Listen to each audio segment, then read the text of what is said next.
अस्सलाम वालेकुम। आज जो मैं आपको कहानी सुनाने जा रही हूँ इसका नाम है हबस के मौसम और इसकी राइटर है नईमा नाज सुल्तान। छोटे से दो घुटे हुए तंग व तारीख कमरे जिनमें हवा और रोशनी की आमद बराए नाम सी थी, दम घोंट देने वाला हबस या पसीने में नहा जाने वाली गर्मी, सरमा की कपकपा देने वाली रातों में यक फर्श पर पाँव रखना भी मुश्किल हो जाता। सारा के लिए ये मंजर नया नहीं था। इसने खिड़की से अंदर झांका। भाभी, अरे सारा आओ, आ जाओ। वो बामुश्किल उठकर बैठी। इनका चेहरा जो कभी बेहद हसीन और खूबसूरत था मगर अब बहुत मुरझाया हुआ था, जर्दी ने लाए हुए चेहरे को अपने घेरे में लिया हुआ था। कभी वो बड़ी तरोताज़ा शाख गुलाब की माने थी मगर गुजरे माह व साल और हालात ने इनकी सारी ताजगी व शादाबी निचोड़ ली थी। आपकी तबीयत कैसी है? सारा ने वहीं खड़े खड़े सवाल किया। ठीक हूँ। भाभी के चेहरे पे बेबस मुस्कुराहट बिखर गई। अपना ख्याल रखिएगा, अब मैं चलती हूँ। सारा बड़ी उजलत में थी और क्यों ना होती, अगर बड़ी अम्मा को भनक भी पड़ जाती तो इसकी खैर नहीं थी, और बड़ी अम्मा नाराज़ होती तो सलमान की खफगी लाजमी थी जिसे वो अफोर्ड नहीं कर सकती थी। जिस इंसान के साथ मुस्तकबिल वाबस्ता था, जिसके साथ दिल के तार जुड़े थे, वो इसकी नाराज़गी क्या मामूली सी खफगी भी नहीं सह सकती थी। जल्दी से उन्हें खुदा हाफिज कह कर वो इस पोर्शन से बाहर आई जहाँ बड़ा सा साफ सुथरा मोज़ाइक वाला फर्श था। कतार से गमले रखे हुए थे, रंग बिरंगे फूल और खूबसूरत बेलें अपनी बहारें दिखा रही थी। वो सीढ़ियाँ उतरकर नीचे आई। 1000 गज पर मोहित ये बहुत ही शानदार और कुशादा बंगला पर आसाइश और आराइश से मज़ीद सारा भाभी के मुख्तसर घुटे हुए हबस ज़दा पोर्शन से बिल्कुल मुख्तलिफ। ये एक जन्नत थी और वो एक जहन्नम। अल्लाह तौबा, बेचारी गुल भाभी अपने बच्चों के साथ ना जाने कैसे रहती हैं वहाँ। कोई सहूलत नहीं, ना ही कोई आसानी, बस जिल्लत और परेशानी, महरूमी और मसाइल। अल्लाह रहम करे इन पर। सारा का दिल रहम और अफसोस से भरा हुआ था। इनके बारे में सोचते सोचते वो नीचे आ गई जहाँ सबकी महफिल जमी थी। चमकते धमकते चेहरे, जर्क बर्क, नए मबलूसात, बेफिक्र कह के गपशप में रवानी और तसलसल। सारा इनके दरमियान बैठी और ज़रा देर में वो सब भी कुछ भी भूल गई कि कुछ देर पहले वो ऊपर क्या देखकर आई थी और किस तरह कर रही थी। और अमूमन ऐसा ही होता था। वो जब भी यहाँ आती गुल भाभी का हाल और हालात देखकर अफसोस करती, दिल दुखी हो जाता और फिर कुछ वक्त के बाद सब कुछ फरामोश करके वो अपनी दिलचस्पियों में खो जाती। और दिलचस्पियाँ कोई आम भी नहीं होती थी। ये ख्वाबों का घर, इसके होने वाली ससुराल था। बड़े शौक और चाहत के साथ उन्होंने सारा का इंतखाब किया था और ये सारा की खुश नसीबी थी कि जहाँ सुल्तान इस पर जान छिड़कता था वहाँ बड़ी अम्मी भी इसकी गर्विदा थी। आज घर में दर्से कुरान था। उन्होंने ख़ास तौर पर सारा को भी इनवाइट किया था कि वो अपना पोर्शन देख ले जो ख़ास तौर पर इसके और सलमान के लिए तामीर किया गया था। सब कुछ मुकम्मल था। नया नवेला पोर्शन तमाम तर आराइश व ज़बाइश के साथ तैयार था। शादी की तैयारियां हो चुकी थी। अगले माह वो दुल्हन बनकर इस घर में आने वाली थी।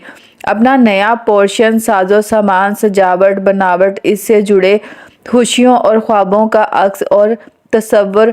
सारा का दिल तारों भरा आसमान बन गया था, चमकता धमकता रोशनियों से, उजालों से भरा। सब कुछ कितना खूबसूरत है और ज़िंदगी कितनी हसीन है। सारा ने अपनी जगमगाती आंखों से अपने चारों अतराफ देखा और इस लम्हे वो बिल्कुल फरामोश कर गई कि इस बड़े से बंगले के एक मुख्तसर से हिस्से में एक औरत अपने 4 बच्चों के साथ बहुत सी सख्त और मुश्किल ज़िंदगी गुजार रही है। औरों की तरह वो भी गुल भाभी को भूलकर अपनी खुशियों में मगन थी। बड़ी धूमधाम और शान व शौकत के साथ सारा और सलमान का ब्याह हुआ था। वो यूं भी बहुत प्यारी सी थी, एक सादा और मासूम सी थी जिसने इसे बहुत पुरकशिश बना दिया था। दुल्हनापे का रूप टूट कर आया था। शादी के बाद नौ ब्याता जोड़ा माह व साल पर चला गया। चंद हफ्तों बाद वापसी हुई तो मानो इन तमाम मुकामात की चांदनी, ताजगी और खुशबू दोनों अपने अंदर समाये हुए थे। सारा की खनकती हुई हंसी का फव्वारा बात बात पे छूट जाता था। घर भर में इसकी किलकिल करती हंसी फैली होती थी। इसके वजूद की खुशबू और चेहरे की चांदनी की तरह। वो नाश्ता कर रही थी जब इसे अचानक कुछ याद आया। ओफो, मैं तो भूल ही गई। पता नहीं कैसे बिल्कुल ही दिमाग से निकल गया। सारा ने तासुब से आंखें बंद की, मगर अगले ही लम्हे वो इरादा कर चुकी थी कि इसे क्या करना है। नाश्ता करके वो अपने बेडरूम में गई। तहफ़ से भरा एक थैला इसके हाथ में था, जिसे लेकर वो खामोशी से सीढ़ियाँ चढ़ गई और गुल भाभी के पोर्शन में पहुंची। कमरे की खस्ता हाली और बेसरोसामानी पहले जैसी ही थी। बच्चे स्कूल गए हुए थे। गुल भाभी मशीन पर कुछ सी रही थी। सारा को देखकर इनका चेहरा खिल उठा। तुम्हारे आने से बहुत खुशी होती है मुझे। बाकी तो सबने ही मेल मिलाप बहुत ही कम कर दिया है। भूले भटके कोई आ जाए तो तुम्हारा शुक्रिया कि तुम बाकायदगी से हाल हवाल पूछ लेती हो। गुल भाभी के खूबसूरत चेहरे पे अफसुर्दगी थी। इनकी आवाज़ भी रंजीदा थी और अल्फाज भी। शर्मिंदा ना करें भाभी, बस ये बताएं मेरे लायक कोई खिदमत। तुम समेत कोई कुछ नहीं कर सकता सारा। अपनी जंग खुद अकेले ही लड़नी है। बस तुम आ जाती हो, हंसकर बोल लेती हो, अच्छी तरह से, यही काफ़ी है। गुल भाभी ने माहौल की अफसुर्दगी और उदासी को शायद खुद भी महसूस कर लिया था, इसलिए यकायक मुस्कुराकर उन्होंने मौजू बदल दिया। तुम सुनाओ, हनीमून कैसा रहा? कहाँ कहाँ क्या क्या देखा? बहुत मज़ा आया। सारा शर्माकर मुस्कुरा दी, फिर धीरे धीरे अपनी सैर व तफरीह का हवाल बताती रही। अपने मोबाइल से अपनी और सलमान की बहुत सारी तस्वीर भी दिखाई। बात तो अब मैं चलूँगी भाभी। थोड़ी देर बाद सारा घबराकर उठ खड़ी हुई। बातों बातों में इसे वक्त गुजरने का एहसास ही नहीं हो रहा। ये हिस्सा नहीं, ये फैमिली ममनू थे जिनसे मिलना जुलना ताई अम्मी के लिए नाकाबिले बर्दाश्त था। सीढ़ियाँ उतरकर नीचे आई तो शुक्र है कि ताई अम्मी अभी सो रही थी। बहुत अरसे से उन्हें शबे बेदारी की शिकायत थी। तमाम रात हो जाती थी उन्हें जागते हुए। लाख कोशिशों के बावजूद भी रात में नींद ना आती। खुद को ट्रंक्विलाइजर का आदी नहीं बनाना चाहती थी, इसलिए नींद की गोलियों से अजतनाब बढ़ता हुआ था। लिहाजा अब इनका मामूल था कि वो रात का बेशतर हिस्सा जागती रहती और जब नींद आती तो दिन चढ़े तक सोती रहती। सारा को इस वक्त इनके सोने का यकीन था, इसीलिए इसने गुल भाभी के पास जाने की हिम्मत कर ली थी, वगरना ऐसी जुर्रत ना करती। नई नवेली दुल्हन थी, नए नए सुनहरे दिन थे। घर में काम काज के लिए मुलाजमीन मौजूद थे। सारा की तमाम दिन की मसरूफियात में घर का कोई काम या जिम्मेदारी नहीं थी। बस वो तैयार होकर बैठ जाती, नक्शक से दुरुस्त, आरास्ता परास्ता। शाम ने सलमान आता तो दोनों घूमने फिरने निकल जाते। रात गए, खा पी कर वापस आते और अगले रोज़ फिर वही रूटीन। बात सुने जी हुक्म। सलमान दिल व जान से इसकी तरफ मुतवज्जा हुआ। बोर हो गई हूँ मैं इस रूटीन से। सारा ने मुंह बसोरा। कौन सी रूटीन से? इतनी रोमांटिक, इतनी हसीन लाइफ से कौन बोर होता है? सलमान बेहद हैरत से आंखें फाड़े। ऐसा लग रहा है कि लाइफ में कुछ और है ही नहीं सिवाय अच्छे अच्छे कपड़े, ज्वेलरी, मेकअप के। थक गई हूँ इन सब से। सारा ज़रा मुख्तलिफ मिजाज व अंदाज की थी। इन सब चीज़ों से बोर हो रही थी जिन्हें बहुत से अफराद ने खुसूसन सोशल मीडिया पर अपनी ज़िंदगी और मौत का मामला व मसला बनाया हुआ था। मुझ पर हुकूमत कर रही हो और करती रहोगी। मेरी जान हो बलवी, बिल्कुल बोरियत नहीं होगी। मैं संजीदा हूँ। कोई अच्छी और सीरियस किस्म की थाटफुल वीडियो बनानी है मुझे। मेरे फॉलोअर्स भी शिकायत कर रहे हैं कि कोई अच्छी सी नई वीडियो बनाओ, किसी सोशल ऐश्वर्या जैसा कि हमेशा बनाती हूँ। बस मैं यही सोच रही थी कि रूटीन सेट हो जाए फिर मैं काम करूँगी, मगर अब यूँ खाली बैठना अच्छा नहीं लग रहा।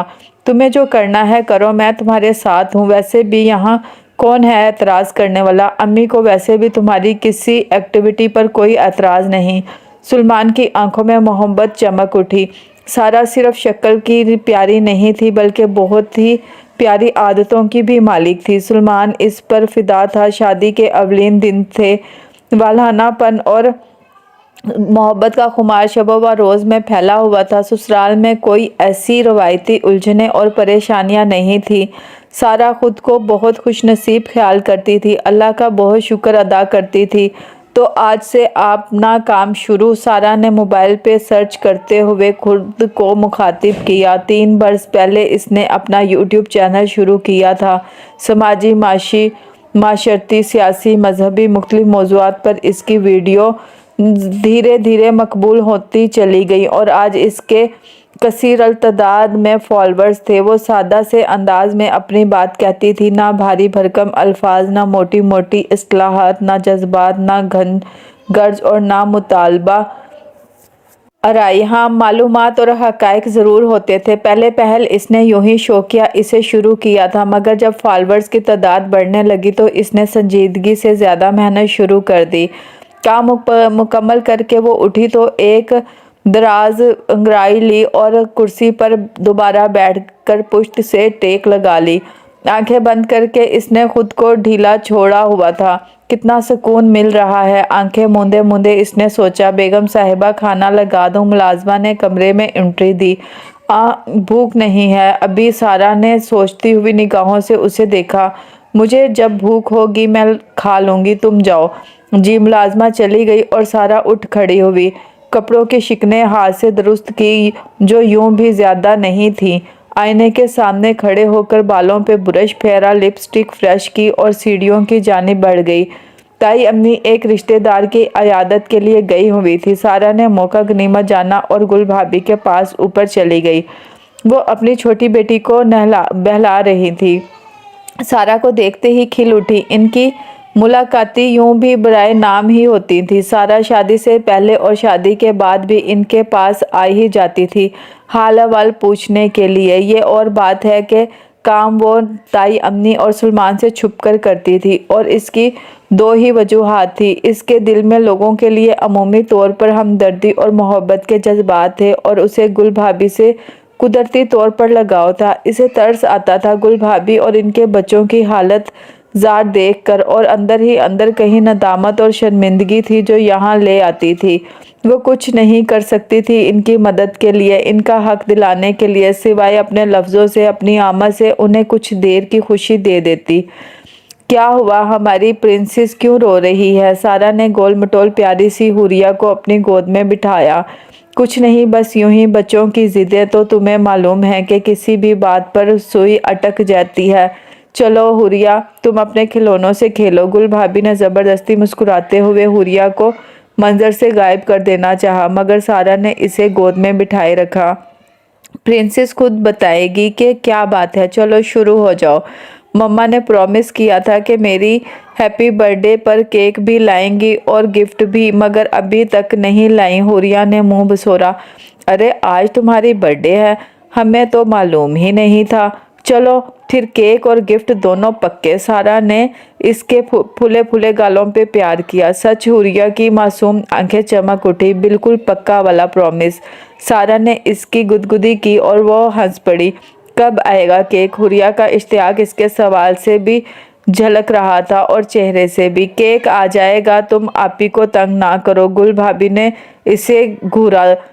भाभी मैं अभी आती हूँ, आप हुरिया को तैयार कर दें। सारा उठ खड़ी हुई। नहीं सारा, तुम इन मामलात में ना पड़ो, तुम्हारी सास साहिबा को इल्म हो गया तो मुसीबत में पड़ जाओगी। गुल भाभी इसका इरादा भांप कर घबरा सी गई, मगर इनके अल्फाज और लहजे में तलखी थी। इन्हें पता नहीं चलेगा वो घर पर नहीं है, मैं यूं ही आई हूँ। सारा ने इनके जवाब का इंतज़ार भी नहीं किया, बस कहकर ये जा वो जा। घर के करीब ही बड़ी मार्केट थी, ज़रा आगे एक मार्ट भी था। सारा ने केक, मोमबत्ती, गुब्बारे, रैन और स्प्रे वगैरह खरीदे और हुरिया के लिए तोहफा लिया। कुछ खाने पीने का सामान भी केक के साथ ही बेकरी से खरीदा और थैलों से लदी फदी घर वापस पहुंची। सामान गुल भाभी के हवाले किया। वो बड़ी शदोमत से इनकार कर रही थी, मगर सारा के खलूस और मोहब्बत के आगे जैसे बेबसी हो गई। इतना मत करो सारा, हम आदी नहीं रहे अब इन सब के। वो आहिस्ता से बोली, इतनी मायूसी की बातें ना करें भाभी, इंशाल्लाह एक दिन सब ठीक हो जाएगा। सारा ने उन्हें तसल्ली दी और अपनी अशिया से वो कमरा सजाने लगी जिसके दरो दीवार से बोसीदगी, तशनगी और मुफलिसी झलक रही थी। तकरीबन 2 घंटे वहां गुजार कर वो नीचे वापस आई। हुरिया की हंसी और आंखों की चमक इसके हमरा थी, मगर बात इतनी छोटी नहीं थी कि छुप जाती, ना ही इतनी मामूली कि ताई अम्मी नज़रअंदाज कर देती। घर वापस आने के 10 मिनट बाद ही उन्हें रिपोर्ट मिल गई और फिर वही हुआ जिसकी तवक्का हो सकती थी। फ़ौरन से बेशतर सारा की तलबी हो गई। तुम्हारी हिम्मत कैसे हुई ऊपर जाकर इस डायन से मिलने की? तुम्हें मालूम नहीं कि इस घर के हर फर्द का वहाँ जाना मना है, इस नागन से मिलना मना है। मेरा बस चले तो अभी इसी लम्हे घर से बाहर फेंक दूँ इन सबको। ताई अम्मी ने सारा से कुछ भी पूछने की जहमत नहीं की थी। वो गुस्से में पागल हो रही थी। उन्होंने बेनक़्द जो सुनाना शुरू किया तो एक लम्हा को सारा भी चकरा गई। ताई अम्मी और गुल भाभी के ताल्लुकात की खराबी का उसे इल्म था, मगर इतनी नफरत का तस्वर बहरहाल इसके जहन में नहीं था। ताई अम्मी वो बच्ची है, बस इसी की वजह से मैं सारा ने अपनी सफाई पेश करने की कोशिश की मगर नाकाम रही। कोई बच्चा और बच्ची नहीं, वहाँ सब सुपोले हैं इस नागन के। ताई अम्मी के एक एक लफ्ज़ और वजूद के एक एक मसाम से शदीद नफ़रत अयां थी। सारा इनका शदीद रवैया देख कर शल भी थी और हैरान भी। ताई अम्मी ने इसकी कोई भी वजाहत सुनने की जहमत नहीं की, बस इंतहाई सख्ती से इसे तनबिया की कि आइंदा ऐसी हरकत ना हो। सारा अपने कमरे में आ गई। वो बड़ी सुलह और शाइस्ता मिजाज लड़की थी। ताई अम्मी से किसी किस्म की बदतमीज़ी और ज़बान दराजी तो नहीं की, मगर सोचने पर मजबूर थी। गुल भाभी की नागफ्ता हालत और कसमरी पहले वो दूर से देखती थी, अब करीब से देख रही थी। पहले वो सरसरी सोचती थी, अब गहराई में जाकर सोच रही थी। सुलेमान ने भी इसे समझाया था कि वो गुल भाभी से दूर ही रहे तो अच्छा है, क्योंकि ताई अम्मी के लिए ये नाकाबिले बर्दाश्त है कि इनकी लाडली बहू इस बहू से ताल्लुक़ रखे जिससे वो नफ़रत करती हैं। अगरचे सुलेमान का रवैया सख्त था, ना अल्फाज दुरुस्त थे, मगर सारा को ये तवक्का नहीं थी कि वो भी गुल भाभी की मुखालफत करते हुए इनसे मिलने को मना करेगा। वो बहुत बुरे हाल में हैं सुलेमान, मुझे तो इतना अंदाज़ा ही नहीं था कि वो इतने बुरे हालात में सरवाइव कर रही हैं। और इनके बच्चे वो आपका ही खून है, आपके सगे भाई की औलाद हैं। आपका दिल कैसे गवारा करता है उन्हें इतनी तकलीफ़ और मुसीबत में देखना? आप ताई अम्मी को समझाने की बजाय मुझे समझा रहे हैं। सारा दंग रह गई और फिर जब बोली तो बोलती चली गई, मगर सुलेमान पे इसकी तकरीर का कोई असर नहीं हुआ था। गुल भाभी की जो भी हालत है और हालात हैं, इनकी ज़िम्मेदार वो खुद ही है। वो यहाँ कंफर्टेबल नहीं हैं तो यहाँ से चली जाएं। बिला वजह खुद ही हलकान हो रही हैं और बच्चों को भी मुसीबत में डाला हुआ है। वो कहाँ जाएंगी, कहाँ जा सकती हैं, क्या ठिकाना है इनके पास? ठिकाने का बंदोबस्त हम कर देंगे। वो यहाँ से निकलने पर राज़ी तो हों, घर भी मिल जाएगा और अकाउंट में रकम भी जमा हो जाएगी गुज़र बसर के लिए। सचमुच करेंगे ये सब या ज़ुबानी जमा खर्च कर रहे हैं? सारा ने बेयकीनी से शोहर का चेहरा देखा। गारंटी है मेरी तरफ से। सुलेमान ने अपने सीने पे हाथ रखा। हो सारा खामोश हो गई, मगर अंदर ही अंदर कुछ जोड़ तोड़ कर रही थी। बहुत कुछ था जो इसके दिमाग में चल रहा था। कासनी धानी और सब्ज रंगों के इम्तिजाज का जोड़ा पहने सारा ने ज्वेलरी सेट निकाला और पहनने लगी। कीमती पत्थरों और गोल्ड से बना ये नेकलेस और इसके साथ के बुंदे अंगूठी का ये सेट ताई अम्मी ने इसे मुंह दिखाई में दिया था। सेट जितना कीमती था इतना ही खूबसूरत भी था। आज छोटे भाई की मंगनी थी जहां जाने के लिए वो तैयार हो रही थी। सुलेमान के हमरा हॉल में पहुंची तो सबकी सताइशी नज़रें और कलमात ने इनका खैर मकदम किया। वो नई नवेली दुल्हन थी। शादी के 2 माह गुजरने के बाद भी ताई अम्मी ने इसे शुरू की तरह बड़े लाड प्यार और घरेलू जिम्मेदारियों से आज़ाद रखा हुआ था। और सुलेमान की तो बात ही क्या थी, इसने तो सारा को हथेली का छाला बनाया हुआ था। सारा खिला हुआ गुलाब बनी बहनों और कजन्स के ग्रुप में चमक रही थी। सबका मुत्तफ़क़ा फैसला था कि इसकी खुशनसीबी में कोई दो राय नहीं, मगर माहम की राय ज़रा सी मुख्तलिफ थी। सारा इसलिए लकी नहीं है कि इसका शौहर बहुत अच्छा है, बल्कि इसलिए लकी है कि इसकी सास बहुत अच्छी है। हमारे माशरे में ज़्यादातर सासें वो हैं जो बहू की जान अजाब कर दें। बहू पे जान छिड़कने वाली सासें कितनी होंगी, और सुलेमान भाई की अम्मी इनमें से एक है।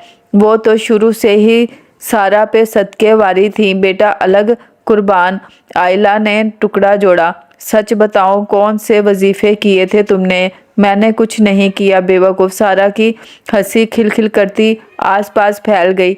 मोहब्बतें भी नसीब से मिलती हैं। तुम्हारी किस्मत में अल्लाह ने बहुत चाहतें और अनायतें रखी हैं। अल्लाह का करम है, मैं जितना शुक्र अदा करूं कम है। सारा के लहजे में आजिज़ी और इनकिसारी थी, जो मसनूई नहीं बल्कि हकीकी थी। बदलते मौसम के साथ गर्मी, तपश और हिद्दत धीरे धीरे रुखसत हो रही थी। हवा ज़रा ज़रा सी खुशक हो चली थी। सारा लॉन में थी, जहाँ पेड़, फूल, पौधे, घास सब की तरंग और तशकरी एम में एक ज़रा खामोशी सी छाने लगी थी, जैसे बहुत से शरीर बच्चे खेलते उछलते कूदने के बाद बहुत थक कर चुपचाप एक तरफ जाकर बैठ जाएं। सारा ने एक तराना निगाह सारे माहौल पे डाली। ये काफ़ी बड़ा और ख़ूबसूरत लॉन था। इसकी शुमाली जानिब एक दीवार थी जो बहुत ऊंची कर दी गई थी। इस दीवार के पीछे मुख्तसर सा पोर्शन था, जहाँ गुल भाभी और इनके बच्चे इनके साथ खस्ता हालत में रोज़ शब की अजियत झेल रहे थे। भाभी ने अपने साथ साथ अपने बच्चों को भी इतनी तकलीफ में क्यों डाला हुआ है? सारा ने इनसे ये सवाल किया था। ताई अम्मी की इंतहाई सख्ती और सर्जिश के बावजूद भी वो खुद को वहाँ जाने से ना रोक पाती थी।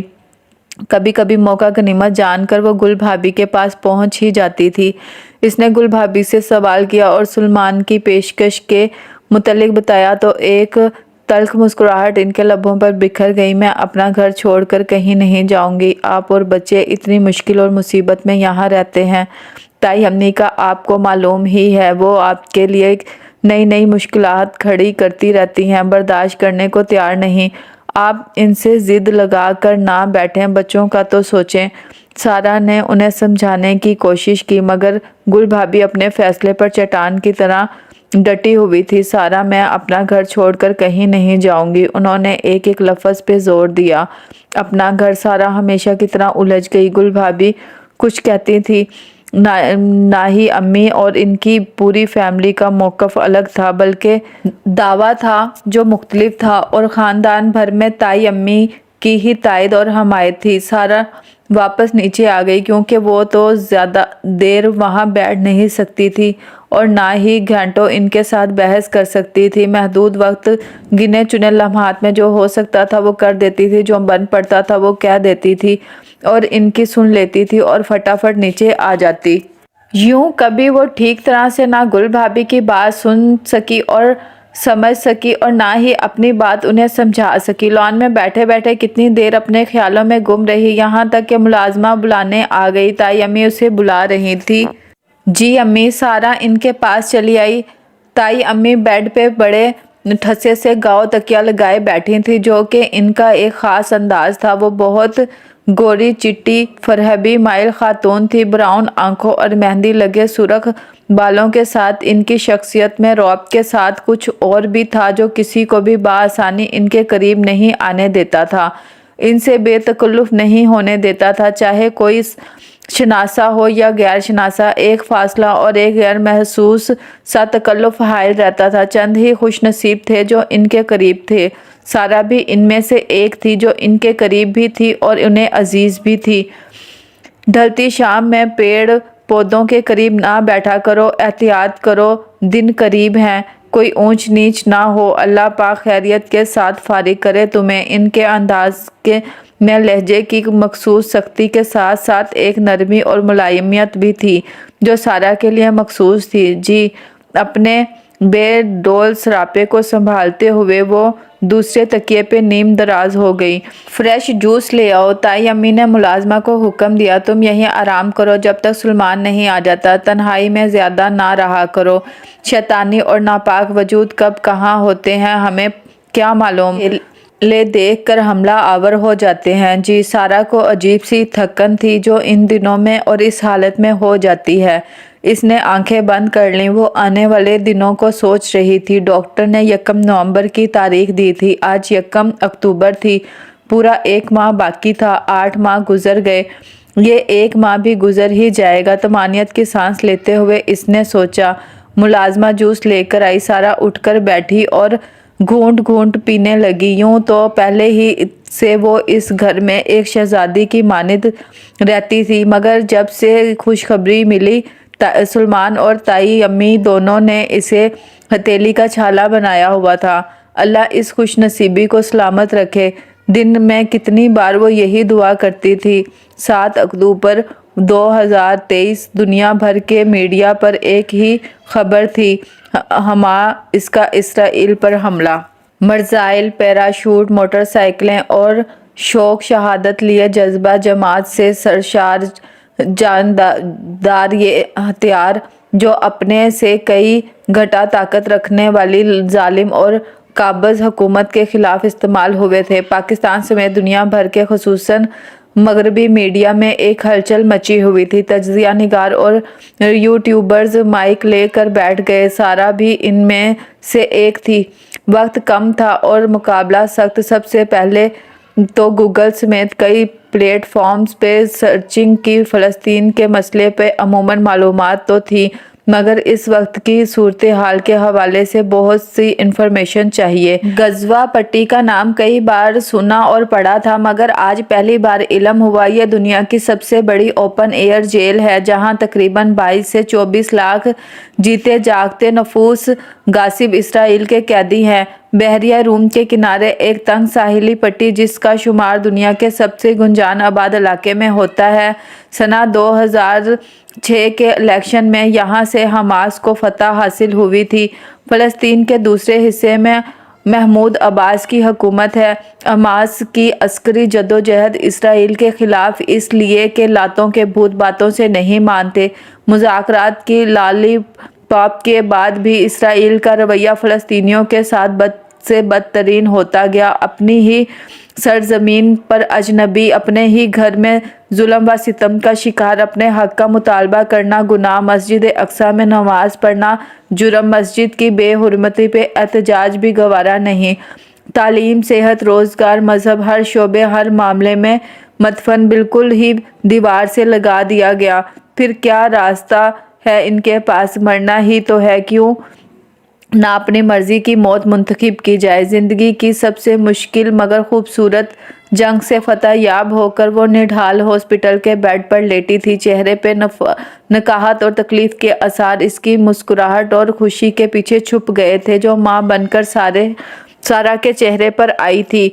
बेटे की पैदाइश पर मेके ससुराल सब जगह खुशी की लहर दौड़ गई थी। खुसूसन बच्चे के बाप और दादी की खुशी का कोई ठिकाना नहीं था। वो घर आई तो घर में जश्न का समा था। एक एक कोना सजा हुआ था, एक एक गोशा बकाए नूर बना हुआ था। फूलों, गुब्बारों और रोशनियों के सारा और नए मेहमान का इस्तकबाल किया। 7वें रोज़ बेहद धूमधाम से अकीका हुआ। खानदान और मोहल्ले समेत दोस्त, अहबाब, अजीज़ व अकारब सब जगह मिठाई तकसीम की गई। अपनी खुशियों में वो इतनी मगन थी कि कहीं और तवज्जो और ध्यान ही ना था। बस अपडेट्स देख ली या कोई कमेंट कर दिया। गजवा से दिलखराश खबरें और दिल हिला देने वाली तस्वीर सोशल मीडिया पर पोस्ट हो रही थी। सारा देखती और दूसरे देखने वालों की तरह इसका भी दिल करता, दुख होता। पोस्ट लगाई, शेयर करती, अफसोस का इजहार करती और फिर से अपनी दुनिया और खुशियों में मगन हो जाती। मगर इन्हें हफ्ता 10 दिन गुजर गए थे। वो मगन होने की कोशिश करती, मगर कोई ना कोई शे अंदर ही अंदर चुभती रहती। बच्चे के छोटे छोटे कामों में मगन, इसकी मासूम किलकारियों पे तो वो फिदा ही थी, मगर अपने बच्चे का रोना भी इसे बहुत ही प्यारा लगता, बहुत ही अनोखी हो। सुलेमान इसकी बातें सुनकर लोट पोट हो जाता। मेरे बेटे का रोना कितना हसीन है। बीवी की نقلیں اتار اتار کر وہ ہنستا تو سارا خفا ہو جاتی۔ تمہیں اپنے بیٹے سے محبت نہیں؟ وہ بگڑ کر فوراً افلاطونی صادر کر دیتی۔ بالکل محبت ہے، مگر اس کا یہ مطلب تھوڑی ہے کہ اس کو رونے پہ بھی قربان ہوتا جاؤں۔ مائیں ایسے ہی ہوتی ہیں، باپ بیچارے بھی اتنے برے نہیں ہوتے میڈم، اور شوہر تو بہت ہی مسکین ہوتے ہیں، بلکہ معصوم۔ معصومیت تو جھلک جھلک کر باہر آ رہی ہے، دکھ رہی ہے مجھے۔ سارا کی ٹیڑھی آنکھوں سے وہ فوراً سیدھا ہو جاتا۔ سوکھے آوارہ پتے ہوا کے سنگی بیلی بنے اس کی ہمراہی میں ادھر سے ادھر سیر کر رہے تھے۔ ہوا بیچاری بھی اداس تھی، خشک چرمراتے زرد پتے دلوں کو غمگین کر دینے والی رہن چاروں طرف بکھر رہے تھے، اور ان کی اداس دھنوں میں بہت سی چیخیں گونج رہی تھی۔ ان انگھت نوحے لاتعداد آنسو اور آبازاری ان اداس ہواؤں میں شامل تھی۔ طوفان الاقصیٰ کی جانب آمد اور غیر متوقع تباہی نے اسرائیل کے ہوش اڑا دیے تھے۔ اس کا مشہور زمانہ دفاعی نظام آئرن ڈوم اس آندھی کے آگے ریت کی دیوار ثابت ہوا۔ طوفان الاقصیٰ اپنے پیچھے اسرائیل کے لیے مزاحمت اور ناکامی کی داستان چھوڑ گیا۔ عیار اور بزدل قابض نے غزوہ کے معصوم نہتے عوام پہ بارود برسانا شروع کر دیا۔ ان پر حماس اور حمایت کا الزام تھا۔ اپنی جھنجھلاہٹ اور خفیف مٹانے کے لیے وہ غزوہ پر پل پڑا۔ آرائشی عمارتیں، مساجد، اسکول، ہاسپٹل، بیکریاں، دکانیں، سب کچھ ملبے کے ڈھیر میں تبدیل ہو رہے تھے۔ اس ملبے تلے جیتے جاگتے انسان دفن ہو رہے تھے۔ ہاسپٹل زخمیوں سے بھرے ہوئے تھے۔ شہداء کی اجتماعی قبریں بنائی جا رہی تھیں، انفرادی قبروں کی جگہ نہیں تھی۔ شہداء میں اور زخمیوں میں ایک واضح اور بڑی تعداد بچوں اور خواتین کی تھی۔ اس جنگ کے دوران مغرب کا ایک نیا چہرہ سامنے آیا، انتہائی مستبد اور غیر منصفانہ۔ تمام دنیا کو انسانی حقوق پر لیکچر دینے والے مہذب ممالک، جنہوں نے جانوروں کے حقوق اور تحفظ کے لیے بھی تنظیمیں بنائی ہوئی تھیں، ان کی آنکھوں میں بنائی رہی نہ سپنے دل۔ امریکہ، برطانیہ، فرانس، جرمنی، سب بے بینک دھیل غاصب، قابض اور ظالم قاتل کی حمایت میں پیش تھے، جس نے غزوہ کو بھی بجلی، پانی، گیس، ایندھن اور ہر شے سے محروم کیا ہوا تھا۔ وہاں قیامت کا سماں تھا۔ فلسطینیوں کی تسلی کشی کی جا رہی تھی۔ مغرب کے علاوہ دنیا میں ایک طاقت اور بھی تھی، جسے مسلم امیہ کہا جاتا ہے۔ اس میں عرب ممالک بھی شامل ہیں اور غیر عرب ممالک، سوائے ایک دو ممالک کے۔ باقی سب نے مذمت کے الفاظ سے ہی اپنے فرائض ادا کر دیے۔ اب عرب لیگ، OIC، سب کے اجلاس ہمیشہ کی طرح روایتی بے حسی اور بے بسی کے شاہکار تھے۔ اسرائیل کے خلاف مذہبی قراردادیں پاس ہو گئیں۔ 58 ممالک نے بردباری سے مداخلت اور نو مور کی اپیل کی، اور اس سے بڑا لطیفہ شاید ہی کوئی اور ہو کہ 58 ممالک مل کر بھی خود ایک برادری نہیں ہو سکے۔ اختتام ان اجلاسوں کا وہی تھا جو ہمیشہ ہوتا ہے، نشستیں، گفتن، برخاستیں۔ اسکرین ایک ایک کر کے حروف روشن ہوتے چلے گئے۔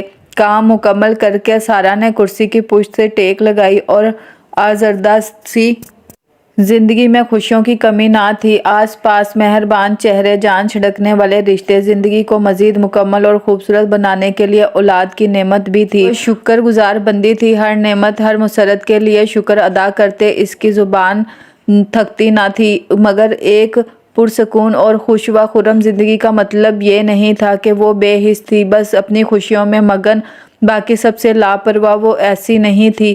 سارا کا دل بڑا حساس اور نرم تھا۔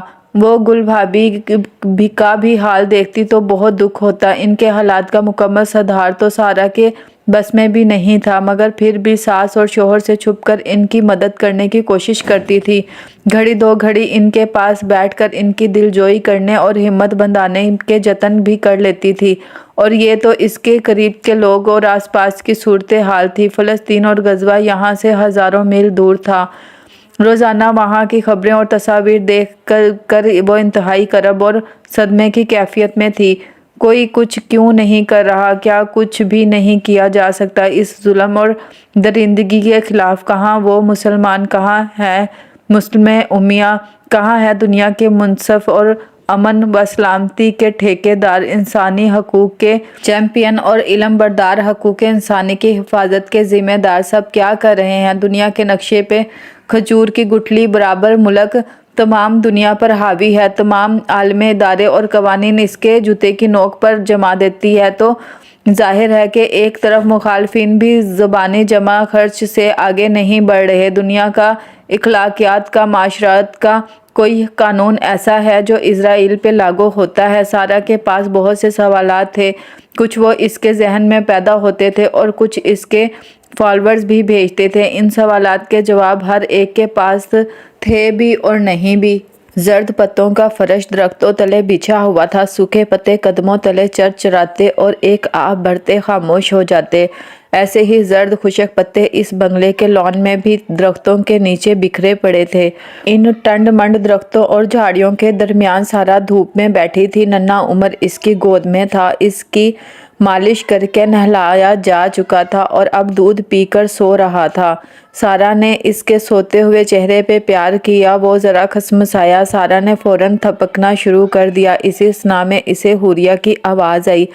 سارا پی حوریہ کی آواز میں تحیر کے ساتھ دبا دبا جوش بھی تھا۔ پتہ نہیں وہ کب اس چھوٹے سے دروازے سے اندر آ گئی جو اکثر بند ہی رہتا تھا۔ اس کے پیچھے گل بھابھی کے پوشن کی سیڑھیاں تھیں، وہیں سے اندر باہر آنا جانا ہوتا تھا۔ یہ آپ کا بیبی کتنا پیارا ہے، اشتیاق کے گہرے رنگ آنکھوں میں سجائے وہ ننھے عمر کو دیکھ رہی تھی۔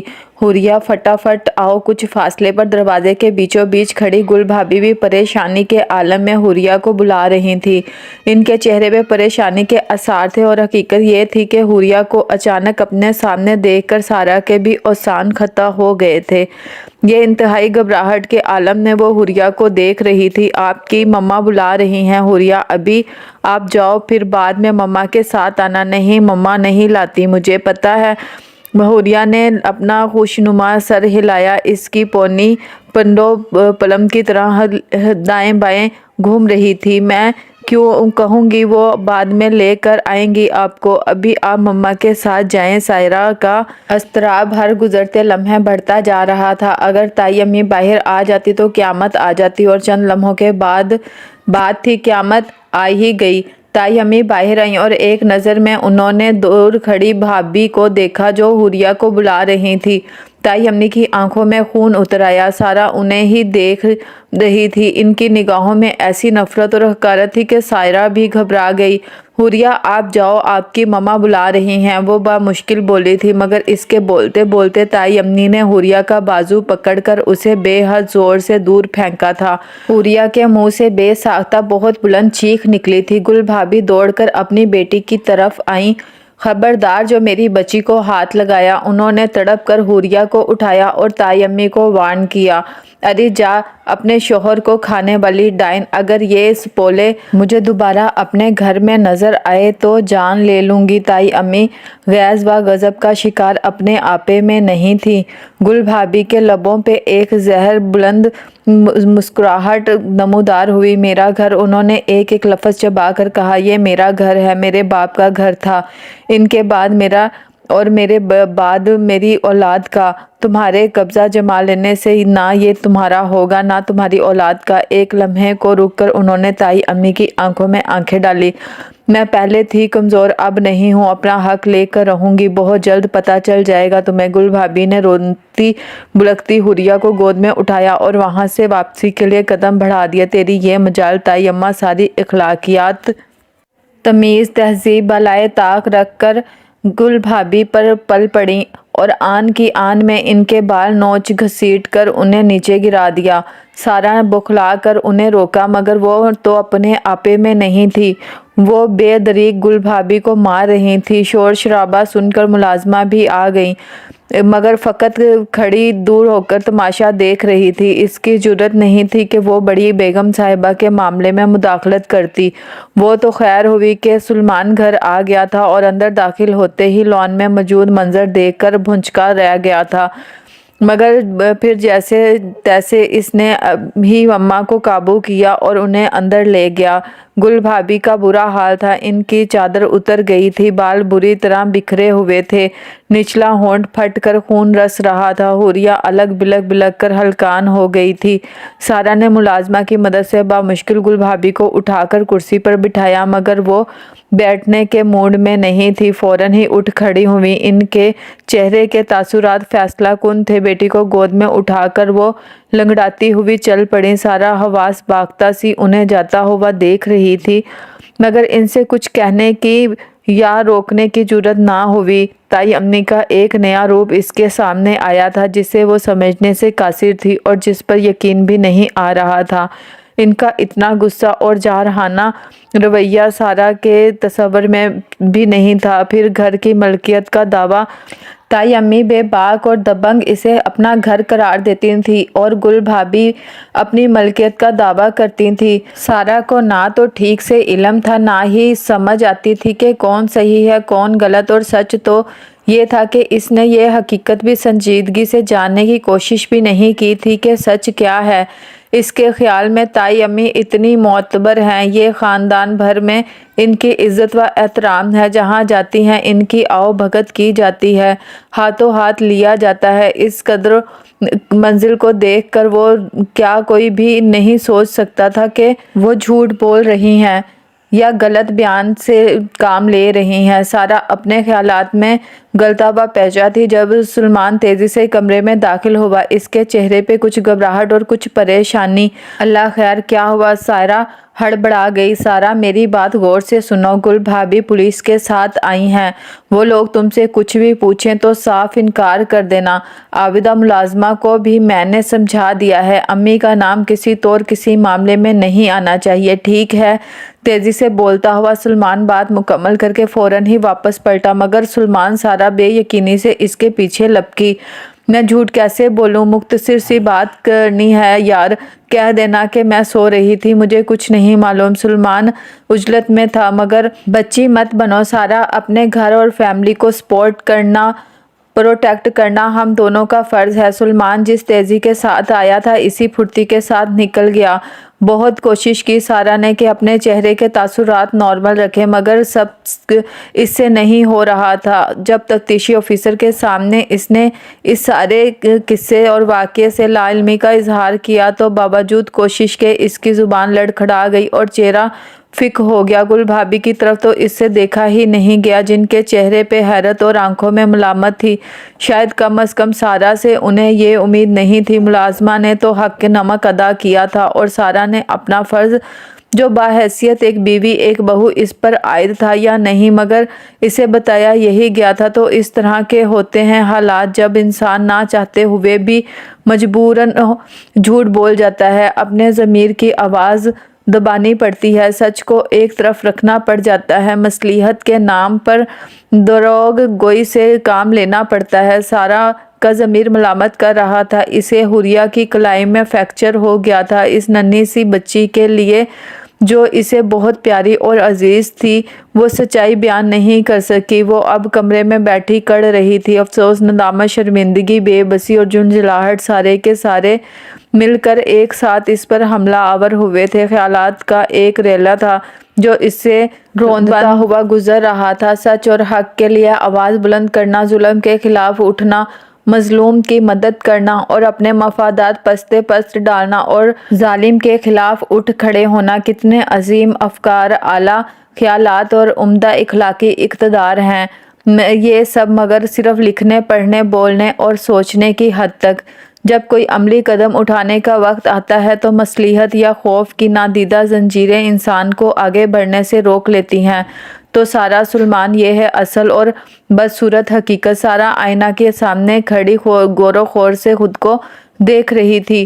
ہمیں مسلمان حکمرانوں اور سپہ سالاروں سے بڑے گلے ہیں، وہ مفاد پرست، خود غرض، مصلحت پسند، بڑی طاقتوں کے شایع بردار، زبانی جمع خرچ ہے، میں ماہر عملی اقدامات، سفر ازواء کے کنارے کھڑے تماش بین، اب سب کچھ درست ہے، سب صحیح ہے، مگر اپنا جائزہ لینا بھی ضروری ہے۔ ہمارے آس پاس کسی نہ کسی شکل میں کسی کے بھی ساتھ ظلم و زیادتی ہو رہی ہوتی ہے۔ اس کے خلاف آواز اور عملی قدم اٹھانا تو دور کی بات، ہم بھی کبھی کبھار نوٹس بھی نہیں لیتے۔ کوئی چاہے بھی تو اسی طرح مجبوراً ہو جاتا ہے یا کر دیا جاتا ہے، جیسا کہ آج سارہ کے ساتھ ہوا۔ ایک فرد ہو یا پوری ایک قوم، ظلم اور ظالم کے خلاف اندر اٹھ کھڑے ہونے کے لیے اس کا مضبوط ہونا اور بے غرض ہونا ضروری ہے، اپنے فائدے نقصان سے بے نیاز۔ آج کی دنیا خود کو کتنا ہی مہذب خیال کرے اور کتنا ہی ترقی یافتہ سمجھے، اس دنیا کی حقیقت یہ ہے کہ یہاں فرد ہو یا قوم، اسے اپنی لڑائی خود ہی لڑنی پڑتی ہے، اور ایک لڑائی وہ تھی جو سارہ کو لڑنا تھی۔ سلیمان سے وہ خوب جم کر لڑی، اپنی ساری بھڑاس اس پر نکال لی۔ اتنا کیوں بھڑک رہی ہو؟ سلیمان یوں پرسکون تھا جیسے کچھ ہوا ہی نہ ہو، اور ویسے بھی اس نے اپنی ماں کو بچایا تھا، ایک بیٹے کا فرض ادا کر کے وہ مسرور اور مطمئن تھا، بیوی کے مزاج اور جذبات سے آشنا تھا، اس لیے سارہ کی لمبی چوڑی تقریر کو اس نے کوئی خاص اہمیت نہیں دی۔ مگر سارہ کے لیے یہ معمولی بات نہیں تھی، جن اعلیٰ اخلاقی اقتدار پر وہ فخر کرتی تھی کہ اپنے تئیں انہیں اپنا چکی ہے اور ان پر عمل کرتی ہے، مگر آزمائش کی اس گھڑی میں اسے علم ہوا کہ وہ کتنی کمزور ہے۔ زبان اور قلم سے حق کا پرچار کرنا آسان ہے، حقیقت میں اسے اپنی ذات پہ، اپنی زندگی میں نافذ کرنا کتنا کٹھن اور مشکل ہے۔ سارہ کو خوب اندازہ ہو رہا تھا۔ حقیقت کیا ہے ابو جی؟ مجھے سچ سچ بتائیں۔ سارہ کا سوال سن کر ابو سوچ میں پڑ گئے، ان کی پیشانی پر چند لکیریں پڑ گئیں۔ گل کے والد اور بھابی جان، نانی امی کے درمیان مکان خریدنے کی بات ہوئی تھی، مگر اس کے بعد حقیقت میں کیا ہوا، اس پر دونوں کے دعوے الگ الگ ہیں۔ بھابی کا کہنا ہے کہ انہوں نے فل پیمنٹ کر کے گھر خرید لیا تھا، جبکہ گل کا کہنا ہے کچھ اور ہے۔ گل بھابی کا کہنا ہے کہ ان کے والد نے ڈیل ختم کر دی اور تائی امی سے کوئی رقم نہیں لی تھی، مگر وہ جو کرایہ دار کی حیثیت سے وہاں رہائش پذیر تھی، ان کے والد کے اچانک انتقال کے بعد انہوں نے پورے گھر پہ قبضہ کر لیا، گل بھابی کو اوپر کے پورشن تک محدود کر دیا، جسے پورشن کہنا بھی بس تکلف ہی ہے۔ سارہ نے والد کی بات کو مزید آگے بڑھایا۔ شاید ایسا ہوا ہو، ابو نے آہستہ سے کہا۔ وہ سوچ میں گم تھے۔ عدالت سے نوٹس آیا ہے، گل بھابی نے مکان کی ملکیت کا دعویٰ کر کے تائی امی کے خلاف مقدمہ دائر کر دیا ہے۔ سارہ نے اپنے تھیلے سے بلی باہر نکالی تھی۔ گل نے ابو کے ساتھ ساتھ امی نے بھی بے اختیار چونک کر اسے دیکھا۔ جی، مقدمہ بازی کے لیے بہت رقم چاہیے ہوتی ہے، اتنی ہی فرصت اور وقت بھی چاہیے، وہ کیسے یہ سب مینج کرے گی؟ اور تم لوگ، تمہارا کیا ہوگا؟ یہ امی یکدم پریشان ہو اٹھی۔ احسن چچا نے تائی امی سے ملنا جلنا کیوں ترک کر دیا تھا؟ آج تک اس کے تعلقات کشیدہ ہیں۔ کیوں؟ میں نے ان سے ملاقات کی تھی کل، میں 1 گھنٹے کے لیے گئی تھی اور 4 گھنٹے بعد واپس آئی ہوں۔ جو کہانی انہوں نے سنائی ہے، میں حیران ہوں کہ اتنی بڑی زیادتی، اتنا بڑا ظلم اور سب خاموش تماشائی۔ سارہ کے انکشاف پر امی اور ابو دونوں کو جیسے سانپ سونگھ گیا۔ تمہیں ان سب معاملات میں پڑنے کی ضرورت نہیں ہے، تمہارے شوہر اور ساس کو علم ہو گیا کہ تم احسن سے ملی ہو تو طوفان ہی اٹھا دیں گے۔ امی نے خود کو سنبھالا اور بیٹی کو تنبیہ کی۔ طوفان تو آئے گا امی، گل بھابی نے ابتدا کر دی ہے۔ سارہ نے انہیں دیکھا اور آہستہ سے کہا۔ جب تائی امی نے اپنے 5 بیٹوں کے ہمراہ ایک گھر کرایہ پر لیا جس کی مالک گل کے والد تھے، گل رخ جو 17 برس کی ایک من مونی لڑکی تھی، اور تائی امی کا پلوٹھی کا بیٹا عفنان جو 22-23 برس کا خوبرو نوجوان تھا، عمریں کم ہوں اور جذبات زیادہ ہوں تو کچھ بھی سمجھائی نہیں دیتا، نہ دکھائی دیتا ہے، اپنی عقل کام نہیں کرتی، کسی اور کی عقل پہ پھر بھروسہ نہیں ہوتا۔ گل اور شاہ زیب کے ساتھ بھی کچھ ایسا ہی ہوا۔ کوپٹ کے تیر نے کام کر دکھایا، دونوں کی آنکھیں انکاری ہو گئیں، ایک دوسرے کے سوا کسی اور کو دیکھنے سے، ایک دوسرے کے سوا کسی اور کو قبول کرنے سے۔ تائی امی خوش تھی، اعتراض کی کوئی وجہ تھی ہی نہیں۔ گل رخ خوبصورت تھی، امیر باپ کی اکلوتی بیٹی تھی، با اخلاق اور تمیز دار تھی، سب سے بڑی بات یہ کہ ان کے بیٹے کی پسند تھی۔ ان کے اندر کی لالچی اور خود غرض عورت کو اس سے اچھا رشتہ کہاں مل سکتا تھا۔ بے شک وہ کرایہ دار تھیں مگر مالی حیثیت میں اتنی کمزور نہ تھیں۔ اسی علاقے میں کوئی مکان خریدنے کی کوشش تھی۔ پرانے علاقے میں اپنا ذاتی مکان بہت بڑا تھا، پھر بازار میں دکانیں تھیں، انہیں بیچ کر بآسانی مکان خرید سکتی تھی۔ گل کے والد نے مخالفت تو نہیں کی مگر متذب تھے۔ کاروبار میں ہونے والا خسارہ حد سے تجاوز کر گیا تھا۔ ساری جمع پونجی وہ لگا چکے تھے، اب لے دے کے گھر بچا تھا اور اس سے مہلکہ ایک پلاٹ جو سستے داموں میں خریدا تھا، اب اس کی قیمت کروڑوں میں تھی۔ ان کا ارادہ تھا کہ اسے بیچ کر کاروبار میں لگا دیں۔ گل کا معاملہ بھی دھیان میں تھا، اکلوتی اور لاڈلی بیٹی تھی، اس کے مستقبل کا فیصلہ ایسے نہیں کرنا چاہتے تھے کہ بیٹی کی آنکھوں میں آنسو آئے۔ پرانے خیالات کے وفا دار انسان تھے، خاندان کو ترجیح دیتے تھے، دولت کو نہیں۔ بیٹی کی خوشی کے لیے یہ رشتہ قبول کر لیا۔ دونوں کی خوشی کا کوئی ٹھکانہ نہ تھا۔ منزل اتنی آسانی سے بھی مل سکتی ہے، کسی رکاوٹ کے حائل ہوئے بغیر، کسی بھی قسم کے ظالم سماج کے بغیر دونوں ایک ہونے جا رہے تھے۔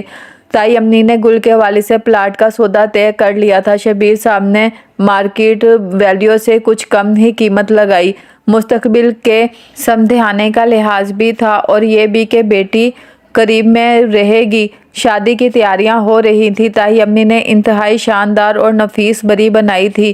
گل کا جہیز بھی بہت قیمتی تھا، ایک سے بڑھ کر ایک شے۔ شادی ہوئی تو دونوں کی جوڑی کو دیکھنے والوں نے چاند سورج کی جوڑی قرار دیا۔ محبت ہوئی، شادی بھی ہو گئی۔ وقت کا دریا کسی خواب کی مانند گزر رہا تھا۔ اگلے 10 برس بے حد خوبصورتی اور آسائش سے گزرے کہ گل اور شاہ زیب کا دامن 4 قیمتی موتیوں اور مہکتے پھولوں سے بھر گئے۔ کیا ہوتا جو زندگی اتنی ہی خوبصورت اور مکمل گزرتی رہتی، مگر ایسا ہوا نہیں۔ ایسا ہوتا بھی نہیں ہے کہ چمن زندگی میں ہمیشہ بہار ہی ٹھہری رہے۔ وہ دن جس کے ایک ایک لمحے سے خوشی کشیدگی جاتی رہے، وہ دن بھی بہرحال ڈھل جاتا ہے۔ ایک حادثے نے شاہ زیب کی زندگی کا چراغ گل کر دیا۔ تمام گھر والوں کے لیے ایک بہت بڑا سہانیہ تھا، مگر گل کی تو دنیا ہی اندھیر ہو گئی تھی۔ وہ سال والد بھی وفات پا گئے تھے۔ خوشیوں کے ہنڈولے میں جھولتے جھولتے وہ اچانک ہی نیچے گر پڑی تھی۔ یہ چوٹ بڑی گہری تھی۔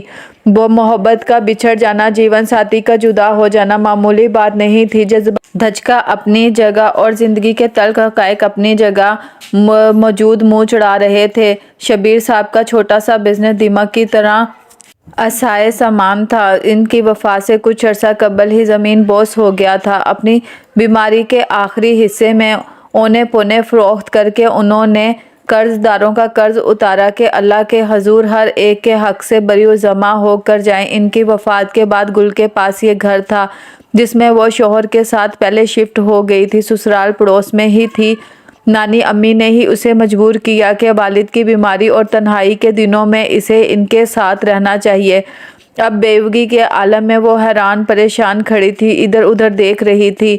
بینک بیلنس بہت زیادہ نہیں تھا۔ شوہر کے ساتھ جو زندگی گزاری، ایک ایک دن بھرپور گزارا، روپے پیسے کی کبھی پرواہ نہیں کی۔ حادثے سے کچھ ماہ قبل ہی وہ دونوں لوگ شمالی علاقہ جات گھوم پھر کے واپس آئے تھے۔ کیسے گزرے گی اس طرح زندگی؟ گل نے بے بسی سے سوئے ہوئے بچوں کے معصوم چہرے دیکھے اور اضطراری حالت میں اپنا ناخن کترنے لگی۔ ابھی وہ عدت میں تھی، صدمے کی ابتدائی کیفیت بہت مضبوط تھی۔ وہ اکثر بیٹھے بیٹھے رونے لگتی، نہ اسے بھوک لگتی نہ پیاس کا احساس ہوتا۔ نانی امی گل اور بچوں کی دیکھ بھال کے لیے اس کے گھر میں تھی۔ گل کی ذہنی کیفیت وقت کے ساتھ ساتھ خراب ہوتی جا رہی تھی۔ عدت ختم ہونے کے بعد وہ سنبھل نہ سکی یا خود کو سنبھال نہ سکی۔ شدید قسم کا ڈپریشن لاحق تھا۔ اسے تائی امی علاج کرواتی تھی، مختلف گولیاں وہ روزانہ پھانکتی اور ماضی کے اچھے وقت کو یاد کرتے ہوئے مستقبل کے اچھے وقت کی امید کرتی، مگر گل کی ذہنی و جسمانی حالت گرتی جا رہی تھی۔ ایک برس بھی گزر گیا، مگر جیسے گزرا گل ہی جانتی تھی۔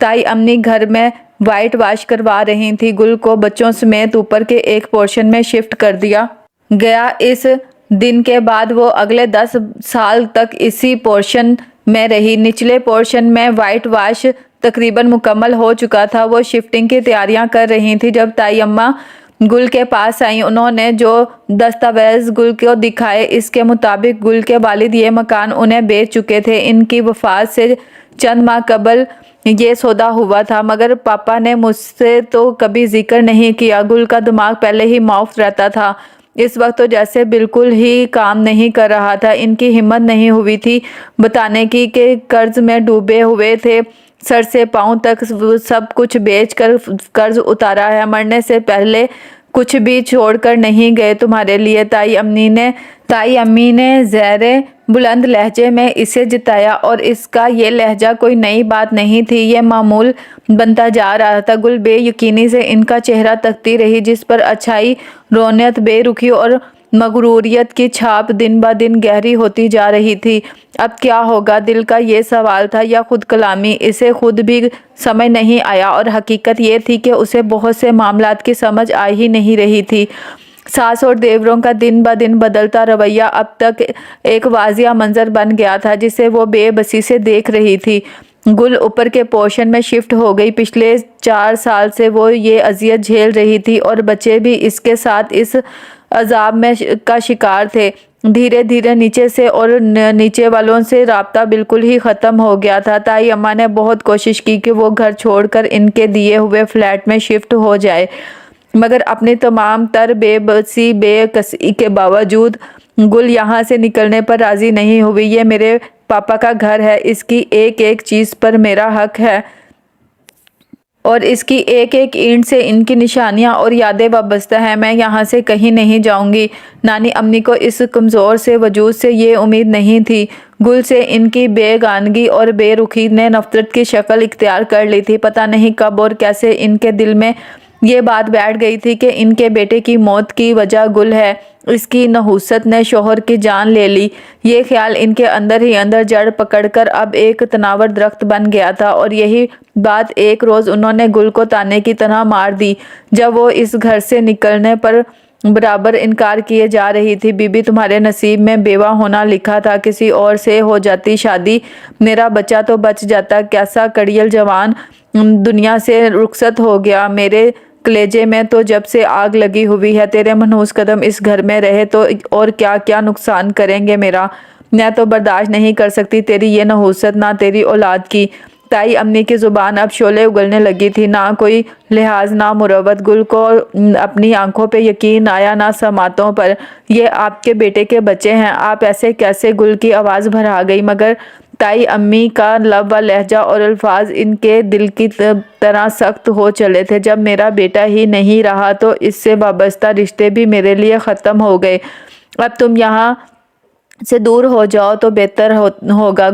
گل آنکھیں پھاڑے انہیں دیکھتی رہی۔ بے شک وہ اس گھرانے کا خون نہیں تھی، مگر بچوں سے تو خون کا رشتہ تھا۔ سگے رشتوں میں ایسے کیسے خون سفید ہو سکتا ہے؟ اتنی بے مروتی بلکہ نفرت ہو سکتی ہے؟ وہ سمجھنے کی کوشش کرتی رہی، مگر نہ تو سمجھ سکی نہ جان سکی۔ لیکن اس کے خون میں یکا یک ہی ایک زبردست ابال آیا تھا۔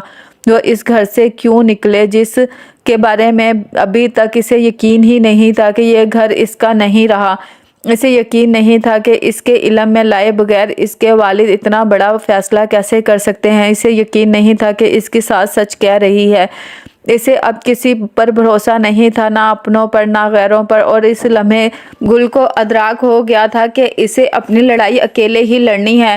اسے گمان نہیں بلکہ یقین تھا کہ ساس کی نفرت جو عیاں تھی اپنے اندر ایک حرص، لالچ اور ہوس سمیٹے ہوئے تھی۔ اس نے اپنے آس پاس دیکھا، کچھ رشتے دار تھے، قریب کے بھی دور کے بھی، مگر پرائے پھڈے میں کودنا کسی نے مناسب نہیں سمجھا، خصوصاً ایسے عالم میں جب کہ غازی مضبوط سے مضبوط اور طاقتور سے طاقتور ہو رہا تھا، اور مظلوم کی قسم پرستی، بے بسی اور بے کسی دن رات بڑھتی جا رہی تھی۔ جب دنیا کے بہت سے ممالک میں یہودیوں پہ زندگی تنگ تھی، ایک ملک سے دوسرے ملک، ایک سرزمین سے دوسری سرزمین وہ مارے مارے پھر رہے تھے، انہیں امان ملی، پناہ ملی تو سرزمین فلسطین میں، جہاں وہ بے یار و مددگار آئے تھے۔ برطانیہ نے جو اس دور کی سپر پاور اور ایک عظیم سلطنت تھا، یہودیوں کی آبادی کے لیے خطہ فلسطین کو منتخب کیا اور ورمے دامے सखे हर तरह से यहूदियों की मदद की कि वो फ़लस्तीन में अपने कदम जमाएं। खुद पे कौम भी इसी सरजमीन पे आबाद होना चाहती थी। मुसलमानों की तरह यहूदियों में भी मजहबी फ़िरके हैं जिनके ख्यालात और अकायद में इख्तलाफात हैं। इनमें कट्टर मजहबी इंतहा पसंद तबका यसूनी कहलाते हैं, जिनके मजहबी अकायद में एक यहूदी रियासत का क़याम और तीसरे नम्पल की तामीर शामिल है जो मस्जिद अक्सा को शहीद करके बनाया जाएगा। इसे हैकल सुलेमानी कहा जाता है। एक बहुत बड़ी जंग आर्मिगेडोन बर्पा हो गई। इस मार्का के अजीम के बाद जो खैर शर का आखिरी मार्का होगा, मस्जिद अक्सा शहीद करके हैकल सुलेमानी तामीर किया जाएगा। कुर्बानी का रिवाज दोबारा ज़िंदा होगा। यसूही ज़हनियत के लिए ये एक मजहबी मामला है जिसके लिए वो सरजमीन फ़लस्तीन पर गासिब जारा और जालिम कौम बनकर उभरे। इसराइल के क़याम के बाद से ही फ़लस्तीन की जबरी बेदमली और कत्ल आम का अमल आज तक जारी है। सरजमीन फ़लस्तीन का एक बड़ा हिस्सा आलमी नक्शे में आज इसराइल के नाम से मंसूब है। यहूदियों का एक तबका ऐसा भी है जो यसूनियत और यसूई अज़ाइम के ख़िलाफ़ है। यही तबका इसराइल के ख़िलाफ़ एहतजाज में शरीक है और फ़लस्तीन की हमायत व आज़ादी के नारे लगा रहा है। मगर यसूनियत की जड़ें अमेरिका के ऐवान इक़्तिदार के अंदर तक फैली हुई हैं। आज से नहीं बल्कि कई अशरों से अमेरिकी अहम ओहदों पर यसूनियत नवाज इंतहा पसंद अफराद तानियात रहे। आज भी अमेरिका का वज़ीर ख़ारजा यहूदी है जो बरमला इसराइल के हर जुल्म व ज़्यादती की हमायत करता है। अमेरिकी सियासत में यसूही लॉबी बहुत मजबूत और बहुत ताकतवर है। वो अमेरिका जिसकी पॉलिसियाँ दुनिया भर के कई ममालिक पर असर अंदाज होती हैं और जो अपने तई आलमी पुलिस में बना हुआ है। इस पुलिस मैन के हथियार और अख्तियारात के इस्तेमाल में यसूही लॉबी की मर्जी शामिल होती है। आलमी सियासत, मईशत और तजारत में यहूदी कम होने के बावजूद ताकतवर हैं। सवाल ये है कि ईसाई हुक्मरान आंखें बंद करके यहूदियों का साथ क्यों देते हैं? इसका जवाब अगली पोस्ट में गुल ने क्लिक किया और ये पोस्ट अपनी फेसबुक पर लगा दी। दोपहर की धूप ढल ढल कर दीवारों पर से उतर रही थी और कुछ लोग जो दिल से उतर रहे थे। सारा हैरान थी बल्कि दंग रह गई थी अपनी सास का माजी जानकर। इसे यकीन नहीं आ रहा था क्या वाकई ही लोग ऐसे भी होते हैं, चेहरों पे नकाब लगाए मुनाफिक, अंदर से कुछ बाहर से कुछ। अगरचा ये कोई इतना हैरान कुन भी नहीं होना चाहिए कि इस तरह के किरदार हमारे आसपास नज़र आ ही जाते हैं, मगर सदमा और हैरानी तब हुई जब इस तरह के लोग हमारे बहुत ही करीबी रिश्ते होते हैं, जिनको हम अजीज़ रखते हैं, मोतबर समझते हैं। कोई गुमान तक नहीं होता इनके बारे में कि उन्होंने कभी किसी के साथ जुल्म किया होगा या ज़्यादती की होगी। जब इनकी असलियत सामने आती है वैसा ही ज़ोरदार धचका लगता है जैसे सारा को लगा था। अब्बू जी, अपना नाखन चबाते हुए इसने बाप को मुखातिब किया। ये सच है कि ताई अम्मी ने वो घर ख़रीदा नहीं था, इस पर कब्ज़ा किया था। फिर हकीकत से वाकिफ़ होते हुए भी आप में से किसी ने इनसे कभी कुछ नहीं कहा। गुल भाभी के लिए किसी ने कुछ नहीं किया। कन्फर्म भी तो नहीं था कि कौन सच बोल रहा है। दोनों की मलकियत के दावे कर रही थी और वैसे भी किसी के मामलात में बोलना बड़ी खुदख्वारी ही है। अक्सर औकात फ़रीकीन आपस में सुलह कर लेते हैं और बीच में बोलने वाले लोग बुरे बन जाते हैं। अब्बू का जवाब मदखल और मसफल था। सारा ने एक नज़र बाप को देखा और करीब बैठी माँ को, जो अब्बू की ही हम ख्याल थी। वो खामोश हो गई। वालिदैन से बहस करने का कोई फ़ायदा नहीं था, वो ऐसे ही हैं, आम अफराद थे माशरे के, जैसा कि यहाँ लोगों की अक्सरियत है। कुछ दोगले, थोड़े थोड़े मुनाफिक किसी गलत को गलत समझते हैं तो मगर ज़ुबान से इकरार करने में तामल करते हैं और इस गलत के खिलाफ कोई अमली इक़दाम उठाना तो बहुत दूर की बात है। सारा ने उठकर अपने बेटे को चेंज किया। वो सोकर उठ गया था। इसे फीड करा के वो सुलेमान को कॉल मिलाने लगी। गुल भाभी के लिए कुछ करना था। वो खुद अकेली शायद बहुत ज़्यादा ना कर सकती थी, इसलिए सुलेमान से बात करना चाहती थी। अगरचा उसे मालूम था कि सुलेमान की हमायत अपनी अम्मी के लिए ही है, मगर गुल का ख्याल था कि वो इसे कायल करने में कामयाब हो जाएगी। इतना समझदार और सुलझा हुआ इंसान कैसे एक गलत का साथ दे सकता है? جو ظلم کے خلاف بات کرتا ہو وہ ظالم کا ساتھ کبھی نہیں دے گا، چاہے ظالم اس سے اس کا رشتہ اور تعلق کتنا ہی قریبی کیوں نہ ہو۔ گل کی خوشگمانیاں اپنے عروج پر تھی، اسے سلمان کے رد عمل اور انکار کا اندازہ تھا، مگر یہ اندازہ بالکل نہیں تھا کہ اس کی خوشگمانیوں کا شہرازہ بالکل ہی بکھر کر دب جائے گا۔ سائڈ ٹیبل پہ گلدان میں تازہ پھول سجے ہوئے تھے، کمرے میں ایئر فریشنر کے ساتھ ساتھ موجے کی خوشبو سے بھی مہک رہا تھا۔ سارا نے اپنے خوش رنگ دوپٹے کا پلو پیچھے کی طرف ڈالا، کانوں میں جھمکا بالی بن کر اس کے گال سے ٹکرائی۔ اس رنگ میں تم بہت حسین لگتی ہو۔ سلمان نے کان میں بڑی بالیوں کو دھیرے سے چھوا، ویسے نہیں لگتی، ہر رنگ میں قاتل لگتی ہو یار۔ سلمان مسکرایا، میں نے کسی کی جان تو نہیں لی، لے لو میری جان، تمہیں سب معاف ہے۔ سلمان کا لہجہ مخمور ہوا۔ کسی کو کچھ معاف نہیں ہونا، ہر ایک کی گرفت ہونی ہے، ہر ایک کی پکڑ ہونی ہے، بعض زیادتی کرنے والوں کی بھی اور ان کی حمایت کرنے والوں کی بھی۔ سارا نے نفی میں سر ہلاتے ہوئے کہا، کیا مطلب؟ سلمان کی مسکراہٹ دھیمی پڑ گئی اور جب تک گل سارا کی بات ختم ہوتی تو اس کی مسکراہٹ پھیکی اور دھیمی ہوتے ہوتے غائب ہی ہو گئی تھی۔ میں نے پہلے بھی تم سے ایک بات کہی تھی اور آج بھی کہہ رہا ہوں کہ اس معاملے میں مت پڑو، اگر تمہاری حمایت نہیں کر سکتی تو مخالفت بھی مت کرو، نیوٹرل رہو۔ ہماری حمایت مطلب کیا تم بھی امی کا ساتھ دے رہے ہو؟ سب کچھ جانتے بوجھتے سارا بھجکا رہ گئی۔ اگر ہم سارے بھائی اپنی ماں کے ساتھ نہیں کھڑے ہوں گے تو اور کون کھڑا ہوگا؟ تم خود کو میری جگہ رکھ کر سوچو، اگر تمہارے ماں باپ میں سے کسی پر مشکل وقت ہو تو کیا تم ان کا ساتھ نہیں دو گی؟ اگر وہ غلط ہوئے تو نہیں۔ یہ سب کہنے کی باتیں ہیں، زبانی دعوے کرنا آسان ہے، مگر جب اپنے قریبی اور پیارے لوگ مشکل میں ہوتے ہیں نا تو ساری اخلاقیات اور تہذیب دھری کی دھری رہ جاتی ہے۔ گل بھابی تمہاری اپنی نہیں اور ان کے بچے تمہارے سگے بھائی کی فیملی ہیں، یہ گھر ان کا ہے جس پر ہم سب قبضہ جمائے بیٹھے ہیں۔ سارا نے ایک ایک لفظ پر زور دیا۔ گل بھابی جھوٹ بول رہی ہیں، اگر ان کے والد نے انہیں حقیقت سے لا علم رکھا تو اس میں امی کا کیا قصور ہے؟ اور گل بھابی کے ساتھ جو سلوک ہوتا رہا ہے اس گھر میں، اس کی کیا وضاحت کرو گے؟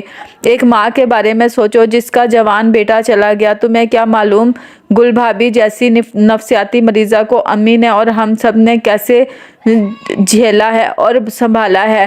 کبھی تو وہ بالکل ہی ناقابل برداشت ہو جاتی تھی، امی کے ساتھ بہت بدتمیزی کرتی تھی، زبان چلاتی تھی، اور جب ہم بالکل ہی تنگ آ گئے تو امی نے انہیں اوپر شفٹ کر دیا تھا، اور ویسے کئی بار ان سے کہا بھی کہ فلیٹ موجود ہے وہاں شفٹ ہو جائیں، مگر وہ انکار کرتی رہیں۔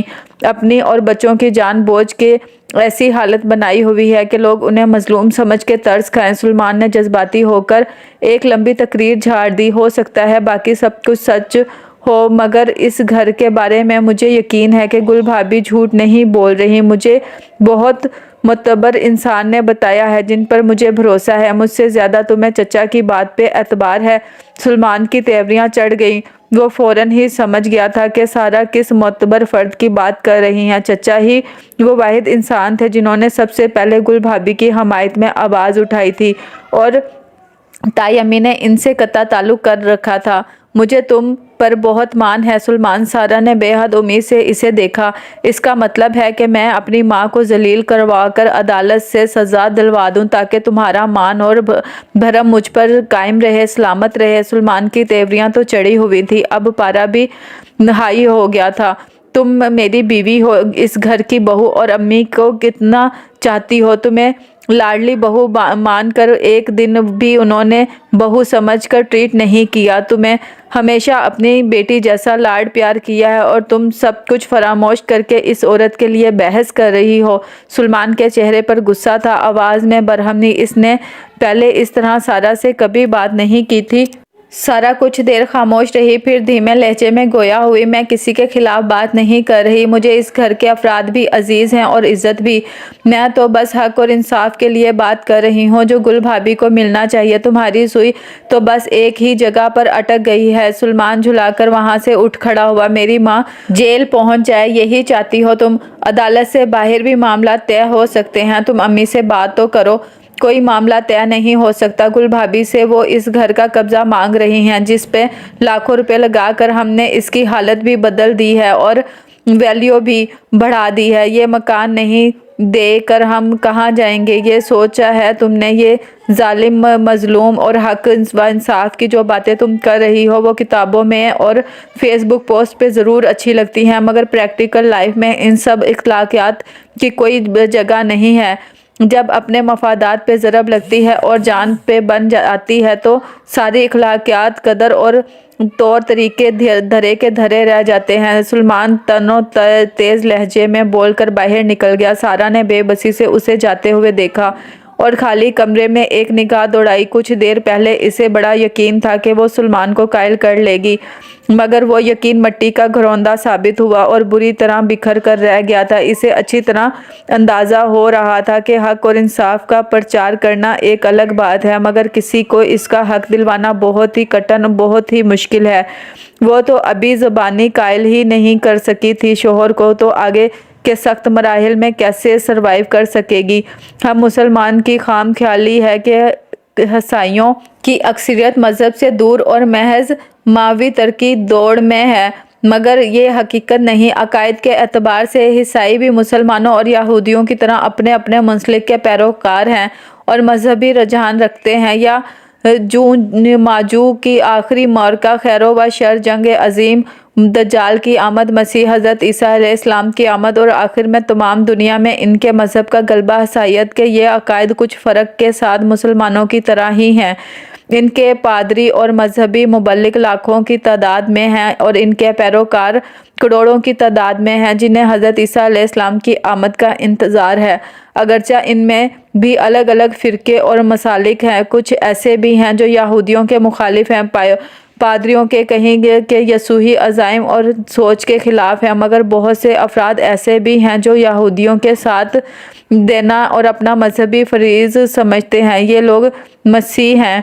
अमेरिकी बाशिंदों की 1/4 से ज़्यादा तादाद इस अकीदे से ताल्लुक़ रखती है जो इसराइल के क़याम के बाद से आज तक अमेरिका में जितने भी सदर आए हैं, सिवाय एक आध के सब आज तक अक़वाम मुत्तहिदा की जनरल असम्बली में सबसे ज़्यादा अमेरिका ने इसराइल के हक़ में और इसकी हमायत में वोट का हक़ इस्तेमाल किया है। वाहिद मुल्क था जिसने इसकी हमायत के मुखालिफ में वोट दिया। इसराइल एक लाडला और बिगड़ा हुआ स्पोत है जिसे एक सुपर पावर बरतानिया ने तख्लीक किया और दूसरी सुपर पावर अमेरिका ने नहायती नाजो नम से पाल पोस कर बड़ा किया। ये सबसे ज़्यादा माली इमदाद पाने वाला मुल्क है जिसकी नाज बर्दारी में कोई कसर नहीं छोड़ी जाती, क्योंकि इसराइल वो मरकज़ी स्टेज है जहाँ बातिल की पेशन गोइयाँ पूरी होंगी। दिलचस्प बात यह है कि यहूदियों की हमायत के बावजूद हसाइयों का अकीदा है कि इस सारे वाक़यात के ज़हूर पज़ीर होने के बाद निजात पाकर जन्नत में जाने वाले वही होंगे जो ईसाई होंगे या ईसाईयत कबूल कर लेंगे। खुदा के पास दो मंसूबे हैं यहूदियों के लिए, अर्जी मंसूबा यानी बहश्त जिनमें इनका क़याम होगा। 17 अक्टूबर 2023 के बाद से मगरबी हुक्मरानों की मुनाफ़कत और मजहबी तासब मज़ीद खुलकर सामने आ गया, जिन्होंने इस्लाम और मुसलमानों को तमाम दुनिया में इंतहा पसंद और बुनियाद पर मशहूर करके दहशत गर्द का लेबल लगा दिया। मगर आज दुनिया में जो बांडन शीज सोक तक और अहम मगरबी साहिबान ममलिकत से बढ़कर इंतहा पसंद और बुनियाद परस्त कौन है जिन्होंने दफ़ा हासिल है, लेकिन फ़लस्तीन के असल बाशिंदों को अपनी ही सरजमीन पर आज़ादी और अमन से रहने का हक़ हासिल नहीं है। मगर दुनिया के ठेकेदार ताकतवर हुक्मरानों के बरअक्स इनकी अवाम ने फ़लस्तीन के हक़ में आवाज़ बुलंद करके साबित किया है कि वो बाशऊर भी हैं और बाज़मीर भी हैं। सूरज ने रुखसती की राह ली और बहुत देर बाद चमकीले तारों की रदा ओढ़ ली तो सारा को वापसी का होश आया। सहपैर में यहाँ आई थी, फूफो से बात करती और कई घंटे गुजरने के बाद भी सारा उन्हें कायल ना कर सकी। हालांकि आसान और मामूली सी ख्वाहिश थी कि फूफो ताई अम्मी से गफ्तवशंत करके उन्हें आमादा करें कि वो गुल भाभी का हक उन्हें वापस कर दें। घास तो नहीं खा गई हो सायरा फूफो तो इसकी फरमाइश सुनकर ही दबक गई। आप भी जानती हैं फूफो के गुल भाभी के साथ ज्यादती हुई है, इनका जो हक है उन्हें मिलना चाहिए। गुल ने अदालत में मुकदमा किया हुआ है, जो फैसला होगा पता चल जाएगा। तुम क्यों इंसाफ का परचम उठाए फिर रही हो? तुम्हारी सास और मियाँ को पता चल गया तो क्या होगा? फूफो ने उसे डराया। आप भी जानती है ना कि सच क्या है? चचा जान ने बताया था ना कि सारा ने फिक्रा अधूरा छोड़ा और इनके चेहरे पर नजरें जमा दी। सब ही जानते हैं कि सच क्या है, मगर सच बोलने का रिवाज आजकल यहाँ नहीं है। किसी के मुंह इसके मुतालिक सच बोल सकते हैं। मेरी बेटी इनके घर है, अपनी समधन से कह दो कि उन्होंने जिस मकान पे कब्जा किया है इसे असल मालिक को वापस दे दें।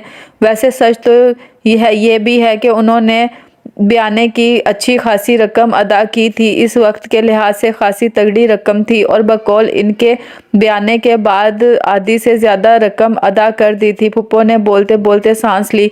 तुम अपनी सास के खिलाफ महाज बना रही हो, कभी अब्बू से, कभी चचा से, कभी हम बहनों से, सबको कायल करने की कोशिश कर रही हो। इनसे बात करें तो तुम खुद क्यों नहीं कर लेती ये नेक काम? सारा एक लम्हे को खामोश रही, फिर कहने लगी, मेरे और इनके दरमियान एक भरम है जो मैं चाहती हूँ कि कायम रहे। वो बहरहाल मेरी बड़ी हैं, अम्मी अब्बू से भी बड़ी हैं उम्र में। इनसे दोहरा रिश्ता है मेरा, पहले ताई और फिर सास। इस भरम और एहतराम को ज़ायल नहीं करना चाहती।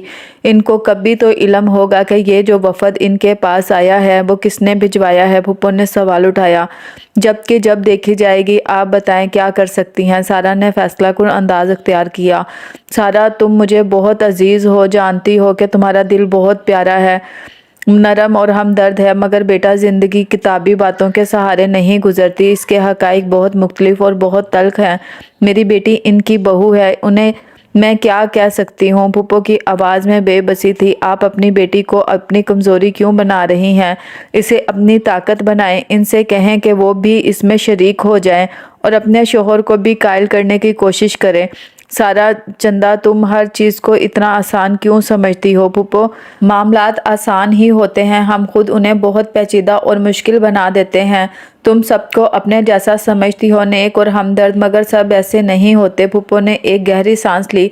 हमारे दरमियान ज़्यादातर लोग अच्छे ही होते हैं फूफो, बस कुछ वजूहात की बिना पर इनकी बुराइयां अच्छाइयों पे गालिब आ जाती हैं या नुमाया हो जाती हैं। लेकिन इनकी अच्छाइयों को उभारा जा सकता है, ज़रा कोशिश की ज़रूरत है और बस। सारा अपनी बात पर डटी हुई थी। अच्छा, पहले तुम अपने शोहर को तो कायल कर लो। अगर सुलेमान राज़ी हो गया अपनी माँ को राज़ी करने में तो हम भी तुम दोनों का साथ देंगे। फूफो ने इसे बच्चों की तरह बहलाकर टाल दिया। वापसी का सफ़र भी सोचते हुए गुजरा। सुलेमान घर पे मुंतज़िर था। सारा बता कर तो गई थी कि कहाँ जा रही है, मगर जाने का मकसद अब वापस आकर सुलेमान को बताया तो वो एकदम हत्ते से उखड़ गया। तुम क्या करती फिर रही हो? तुम्हारी अम्मी ने फ़ोन किया है मुझे कि तुम्हें समझाऊं। अम्मी ने? सारा को यकीन नहीं आया। पता नहीं क्या खन्नास समा गया है तुम्हारे दिमाग में। सुलेमान की आंखों में गुस्सा था, चेहरे पर झुंझलाहट फैली हुई थी। किसी को इंसाफ दिलाना खन्नास है दिमाग का? सारा को शोहर के जुमले से तकलीफ पहुंची थी जो इसके लहजे से आया थी। तुम्हारे घर पहुंचने से ज़रा देर पहले फूफो ने भी कॉल की थी। उन्होंने भी यही बात की जो चची सारा की अम्मी थी। सुलेमान एक और बम फोड़ा तो वो बिल्कुल ही ढह गई। इसके चेहरे पर इतनी बेयकीनी और बेचारगी थी कि सुलेमान को तरस आ गया। देखो जान, सुलेमान ने इसके शानों पे हाथ रखे, इनकलाब इतना आसान नहीं होता। गलत को गलत समझना अलग बात है, मगर किसी के खिलाफ आवाज़ उठाना बहुत कठिन होता है। तुम जैसे लोगों का साथ देने वाला कोई नहीं होता, अकेला छोड़ देते हैं सब। सुलेमान ने इसकी आंखों में झांका। मैं तुम्हारा शोहर हूँ, तुमसे बहुत मोहब्बत करता हूँ, तुम्हारी ज़ुबान से निकली हर बात को पूरा करना अपनी खुशनसीबी समझता हूँ। तुम जानती तो हो तुम्हारी एक मुस्कुराहट के लिए क्या क्या जतन करता हूँ और कर सकता हूँ, मगर जो मद्दुआ तुम उठा रही हो इसमें मैं अपनी माँ का ही साथ दूंगा। अपने वालिदैन को कौन रुसवा करता है यार? सुलेमान ने अपने हाथ इसके शाने पर से हटा लिया। तकलीफ तो इसे भी थी। अपनी महबूब बीवी और अजीज अज्जा माँ दोनों में से एक का इंतखाब कैसे करे? माँ से बात नहीं कर सकता था, लिहाजा बीवी को ही समझाने बुझाने की कोशिश कर रहा था, मगर हर कोशिश बेकार भी थी। तुमने मुझे बहुत बड़ी मुश्किल में डाल दिया है। तुम समझती हो कोई बेटा अपनी माँ को जलील कर सकता है? हक की बात बोलने से किसी की जिल्लत नहीं होती, बल्कि तुम अम्मी को इस जुल्म व ज़्यादती से बाज रख कर इनके साथ भलाई ही करोगे। इस दिन की जिल्लत और रुसवाई से बचाओगे। जब मैं कोशिश कर रहा हूँ गुल भाभी से कोई डील हो जाए, हम सब भाई मिलकर कुछ ना कुछ कर ही लेंगे, किसी की कोई हक तलफी नहीं हुई। Believe me. अच्छा, सारा यकीन करना चाहती थी मगर जाने क्यों यकीन नहीं हो रहा था। कितनी अजीब बात है, हम किसी भी जगह हों जुल्म पर रंजीदा भी होते हैं, अफसोस भी करते हैं और मज़म्मत भी, मगर जो कुछ हमारे आसपास हमारी निगाहों के सामने हो रहा होता है इसे नज़रअंदाज कर देते हैं। जुल्म के ख़िलाफ़ आवाज़ उठाना तो दूर की बात, कभी हम उल्टा ज़ालिमों के ही मददगार बन जाते हैं। कैसी दिलचस्प नफ्सियात है हमारी। ये कोई कहानी पढ़ते हुए, ड्रामा या फिल्म देखते हुए हमारी सारी हमदर्दियाँ मज़लूम, दुखी और बेबस हीरोइन के साथ होती है, और जब ये किरदार असल ज़िंदगी में हों तो हमसे बड़ा विलन कोई नहीं होता। जब जहां हमारे मफादात पे ज़रब पड़ती है, कुर्बानी देने का वक्त आता है, हम पीछे हट जाते हैं। गुफ्तार के गाजी हम सब हैं, किरदार के गाजी बहुत कलील और बहुत कम बल्कि नायाब। बात सुनो, आयज़ा ने इसे टोका दिया, जो इसकी कज़न भी थी और जिठानी भी। तुमने कौन सी मुहिम शुरू की हुई है घर में? तुम गुल भाभी को सपोर्ट कर रही हो, जानती हो इसका अंजाम। मेरे मियाँ हो या तुम्हारे ये सारे भाई, पहले अपनी माँ के बेटे हैं फिर कुछ और हैं। नुमान आएंगे तुमसे बात करने, गुस्सा कर रहे थे कि सारा को क्या हो गया है। आयशा ने चलते चलते इसकी मालूमात में इजाफा किया। घर में भी वही कर रही हूँ जो यहाँ कर रही हूँ, यानी मजलूम की हमायत। सायरा ने मुख्तसर जवाब दिया। इनकलाब लाने की कोशिश करोगी तो भुगतना भी पड़ेगा। आयशा ने साफ गोई से काम लेते हुए उसे डराया। जानती हूँ, सारा का जवाब मुख्तसर था, मगर बात यह थी कि जो मामला इसने उठाया था वो ना मामूली था ना मुख्तसर। इसे तूल पकड़ना था और वो तूल पकड़ ही रहा था। गुल जब घर पहुंची तो नुमान भाभी पहले ही से वहां मौजूद थे और सारा के आने से पहले वो अम्मी और सुलेमान को लेकर बैठे थे, और सारा की निगाह जब इनके चेहरे पर पड़ी तो वो खुली किताब बना हुआ था। इनके सुर्ख व सफ़ेद चेहरे पे गयाज़ो व गज़ब का समंदर ठाटे मार रहा था। सारा इस लम्हे के लिए तैयार थी। बहुत सोचा था इसने कि इस वक्त के बारे में कि वो जब उसे ताई अम्मी का सामना करना पड़ेगा, मगर फिर भी इसने लम्हे भर ज़रा देर को इसके कदम डगमगा गए और दिल की धड़कन तेज़ हो गई, दिमाग बिल्कुल माफ हो गया। यहाँ बैठो, ताई अम्मी ने फ़ौरन ही इसे बुलाया। सारा सोफ़े पर बैठ गई। धीरे धीरे इसके औसान बहाल हो रहे थे और सारी हसायत जैसे दोबारा वापस आ रही थी। वो सब जो तुम इधर से उधर सबसे कहती फिर रही हो, मुझसे डायरेक्ट कहो, ताई अम्मी ने बगैर किसी तहमत के तेज़ लहजे में इसे हुक्म दिया। सारा ने वहाँ बैठे तमाम अफराद पे एक नज़र दौड़ाई। किसी के भी चेहरे पर कोई नरमी, कोई मुलायमत या हौसला अफजाई नहीं थी। सुलेमान ने सच कहा था कि इसे ये लड़ाई अकेले ही लड़नी पड़ेगी। सारा ने अपनी सारी हिम्मत जमा की। ताई अम्मी, आप जानती हैं कि जैसे आप मुझे अजीज़ रखती हैं, मैं भी आपसे मोहब्बत करती हूँ, आपकी इज़्ज़त भी करती हूँ। बस ये चाहती हूँ कि जिसका जो हक है इसे वापस दे दें। सारा ने मुख्तसर और मोहतात लफ्ज़ों का चुनाव करके ठहरे ठहरे लहजे में कहा, और ना दूँ तो कोई क्या बिगाड़ लेगा। ताई अम्मी के चेहरे पर खुशूनत भी थी और रगूनत भी। सारा चंद लम्हे के लिए खामोश रही, फिर गोया हुई, हकदार कोई, इसका हक तो देना ही पड़ता है, या तो दुनिया में या आखिरत में। सारा रुकी नहीं, उठकर अपने बेडरूम में आ गई। पीछे पीछे सुलेमान भी आ गया। तुम हद से आगे बढ़ रही हो सारा। सुलेमान के चेहरे पे दबा दबा गुस्सा था। हद से आगे मैं नहीं बढ़ती सुलेमान, सिर्फ निशानदही की है। सारा की आवाज़ में थकन भी थी और उदासी भी। इंसान का ज़मीर इसे पुल सिरात पे खड़ा कर देता है, जिस पर चलना बहुत ही कठिन और सब्र आजमा होता है। मुझे साफ साफ बताओ, तुम हमारे साथ हो या गुल भाभी के साथ? सुलेमान ने शाने पकड़कर इसे अपनी तरफ घुमाया और इसकी आंखों में झांका। सवाल का जवाब देने से पहले सोच लेना, कौन सा जवाब तुम्हें तुम्हारी इस जन्नत से महरूम कर सकता है। वही तपिश थी जो ताई अम्मा के चेहरे पे वो अभी देखकर आई थी। सारा ने जवाब देने के लिए लब खोले। हर तरफ तबाही, बर्बादी, बेबसी और बेकसी थी। मौसम के तेवर बदल रहे थे। सर्द और खुश्क हवाओं ने डेरे डाल दिए थे। मौसम की तब्दीली और शिद्दत से जहां बड़े मुतासिर हो रहे थे, वहां बच्चे भी मुतासिर हो रहे थे।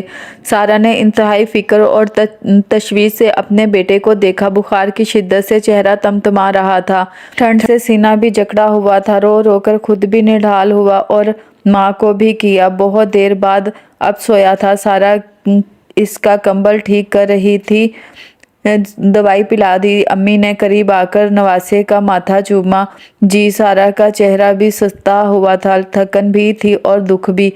2 रातों से वो मुसलसल जाग रही थी। कल रात बेटे की वजह से जागी, ऊपर से इसे पिछली रात जागने की बहुत सारी वजूहात थी। इसे अंदाज़ा ही नहीं था कि जो आवाज़ें इसने उठाई है, इसकी पादाश में अपनी छोटी सी जन्नत से महरूम होना पड़ेगा। शोहर की बेरुखी, बेइतनाई का अताब झेलना पड़ेगा। सास के गज़ब व गैस का और करीबी रिश्तेदारों की सर्द महरी का सामना करना पड़ेगा। थोड़ी बहुत मुश्किल का अंदाज़ा था, मगर इसे खुशफहमी या गलत फहमी थी कि इंसानियत और अखलाकियात के नाते करीबी रिश्तेदार तो इसे सपोर्ट करेंगे, मगर इंसानों के ढंग निराले हैं। हर एक में इखलाकी जुर्रत के पैमाने अलग अलग होते हैं। दूसरे ज़ालिमों की हमायत करना और जुल्म पे नफरीन भेजना आसान है। इम्तिहान तो तब होता है जब जालिम हमारा करीबी हो, जिससे हमारे रिश्ते, मफादात और जज्बात जुड़े हों। इस वक्त मजलूम के हक़ की हमायत करना, इसके लिए आवाज़ उठाना, अमली कदम उठाना जुए शेर खोने के मुतरादिफ है।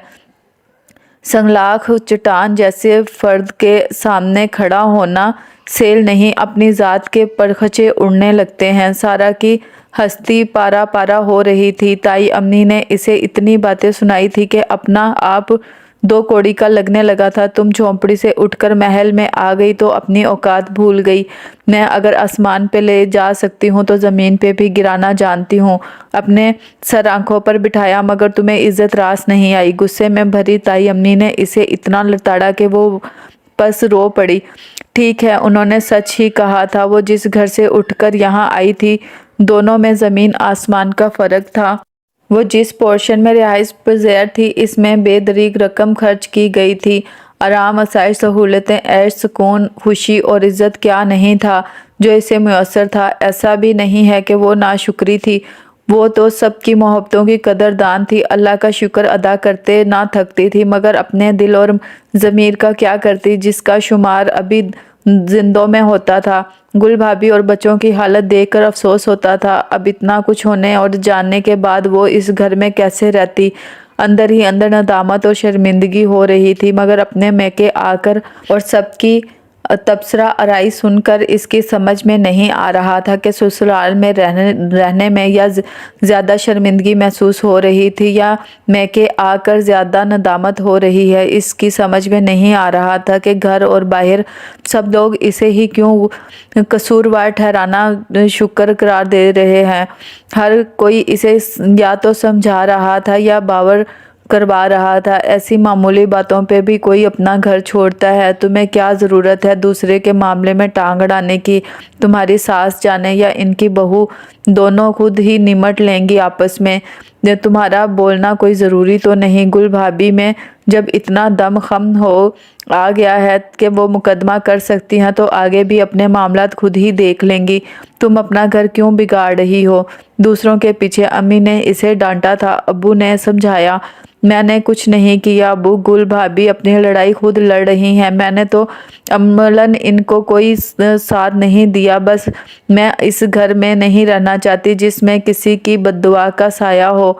सारा का लहजा दुख और करब से बोझल था। सब इसे मोर्दे इल्ज़ाम ठहरा रहे थे या बेवकूफ़ जज्बाती के लकाब मिल रहे थे। सारा बेटा, इतनी हसासियत अच्छी नहीं होती। इंसान जितना एहसास होता है इतना ही नाजुक भी होता है। ज़रा सी ठेस से बहुत ज़्यादा और बड़ी चोट लग जाती है। चंद लम्हों बाद अब्बू ने ही लबकुशाई की। हम लोग दोहरा म्यार रखते हैं अब्बू। एक तरफ ये कहते हैं कि जिसमें एहसास नहीं वो इंसान नहीं, दूसरी तरफ किसी का एहसास होना खुद ही इसके लिए नुकसानदेह भी बन जाता है। शोहर का घर छोड़कर क्या मिलेगा तुम्हें, अम्मी ने सवाल किया। वो सारा के तर्ज अमल से इसलिए भी खाइफ थी कि इससे छोटी बहनें घर में मौजूद थी। उन्हें बयाना था, माशरती रवैये खूब वाकिफ़ थी।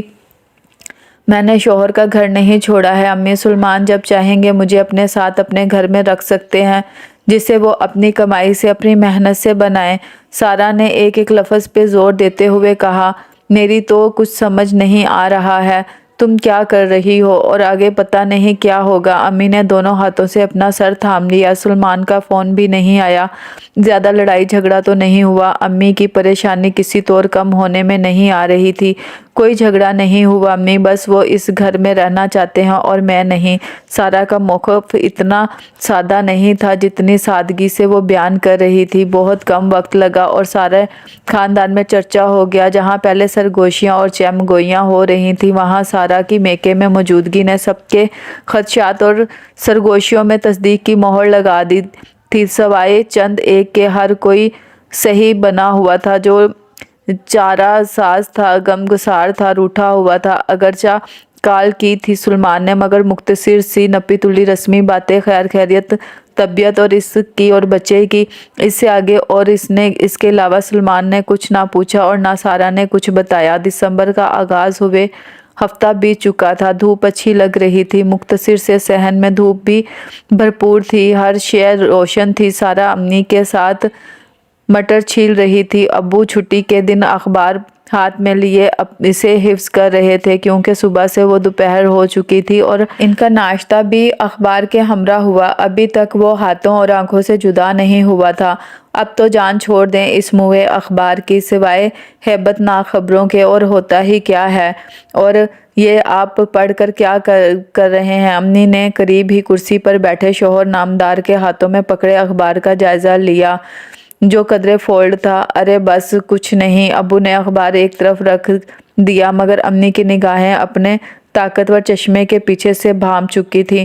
پتہ نہیں کیا ملتا ہے آپ کو، ضرورت رشتہ کے اشتہار پڑھ کر بچوں کے رشتے کے لیے تو کبھی ٹرائی نہیں کیا، بس پڑھ کر چھوڑ دیتے ہیں۔ امی نے اعتراض اٹھایا، ان اشتہارات سے قوم کی سیاہی کا پتہ چلتا ہے، ہمارے خیالات اور خواہشات کا عکس ہوتا ہے اس میں۔ ساری قوم تو اشتہار دے کر یا دیکھ کر رشتے نہیں کرتی۔ امی نے سر جھٹک کر ایک ہوں کی اور دوبارہ اپنے کام یعنی مٹر چھیلنے میں مشغول ہو گئی۔ پھر اچانک انہیں کچھ یاد آیا۔ سلمان کی کال آئی۔ جی رات میں آئی تھی۔ سارہ مزمل تھی، چہرے کی شادابی چند دنوں میں ہی مان پڑ گئی تھی، آنکھوں کے گرد ہلکے نمایاں ہو رہے تھے۔ بیٹا اللہ کرے کہ ٹھیک ہوا تو اس کے اپنے بیمار پڑنے کے آثار نظر آنے لگے۔ کچھ کہہ رہا تھا، کچھ خاص نہیں، وہی روز کی طرح خیر خیریت پوچھ کر فون بند کر دیا تھا۔ خدا جانے یہ اونٹ کس کروٹ بیٹھے گا۔ امی کی تشویش بڑھتی جا رہی تھی اور سارہ کی پریشانی ان سے بھی سوا نہیں تھی۔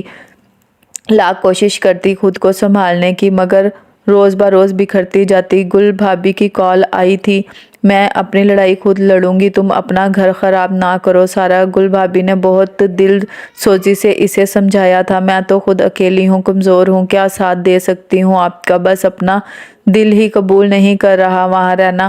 میں نے کوشش کی کہ آپ کے لیے کچھ کروں، مگر کسی نے میرا ساتھ نہیں دیا۔ سارہ کی آواز میں رنج تھا۔ تمہاری کوشش ہی اہم ہے، یہ مسرت سوچو کہ اس کا کوئی فائدہ نہیں ہوا۔ فرق پڑتا ہے، کبھی ایک اکیلی تنہا آواز سے بھی فرق پڑ جاتا ہے۔ گل بھابی نے اسے سراہا تھا اور مقدمہ جیتنے کی امید بھی ظاہر کی تھی۔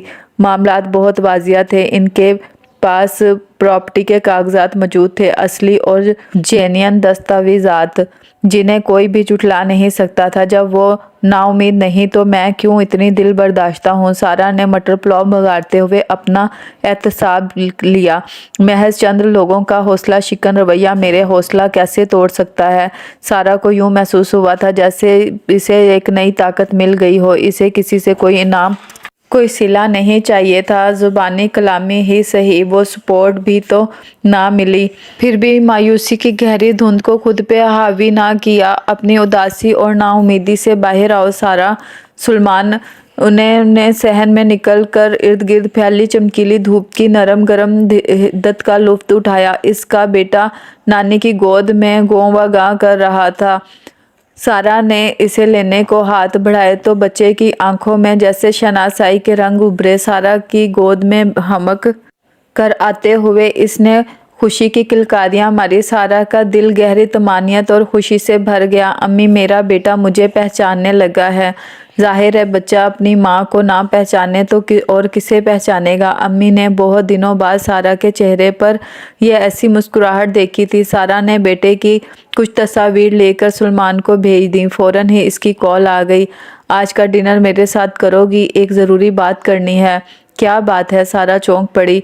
मिलोगी तो बताऊंगा। सुलेमान का लहजा संजीदा था। सुलेमान की कॉल खत्म हो गई मगर सारा की उधेड़ बुन खत्म ना हुई। सुलेमान का गैर मामूली संजीदा लहजा खटक रहा था। ऊपर से थोड़ी देर में सुमेरा बाजी आ गई। कज़न थी, खानदान भर की मालूमात इनके पास होती थी। सितम यह था कि इनकी बताई हुई अक्सर इतलात और ख़बरें दुरुस्त निकलती थी। तुम बड़े मज़े से अपने मैके में बैठी हो, कुछ खबर भी है? बड़ी अम्मा क्या करती फिर रही हैं? गोल मोल सी सुमेरा आपा ने आते ही सारा को छाप लिया। क्या कर रही हैं?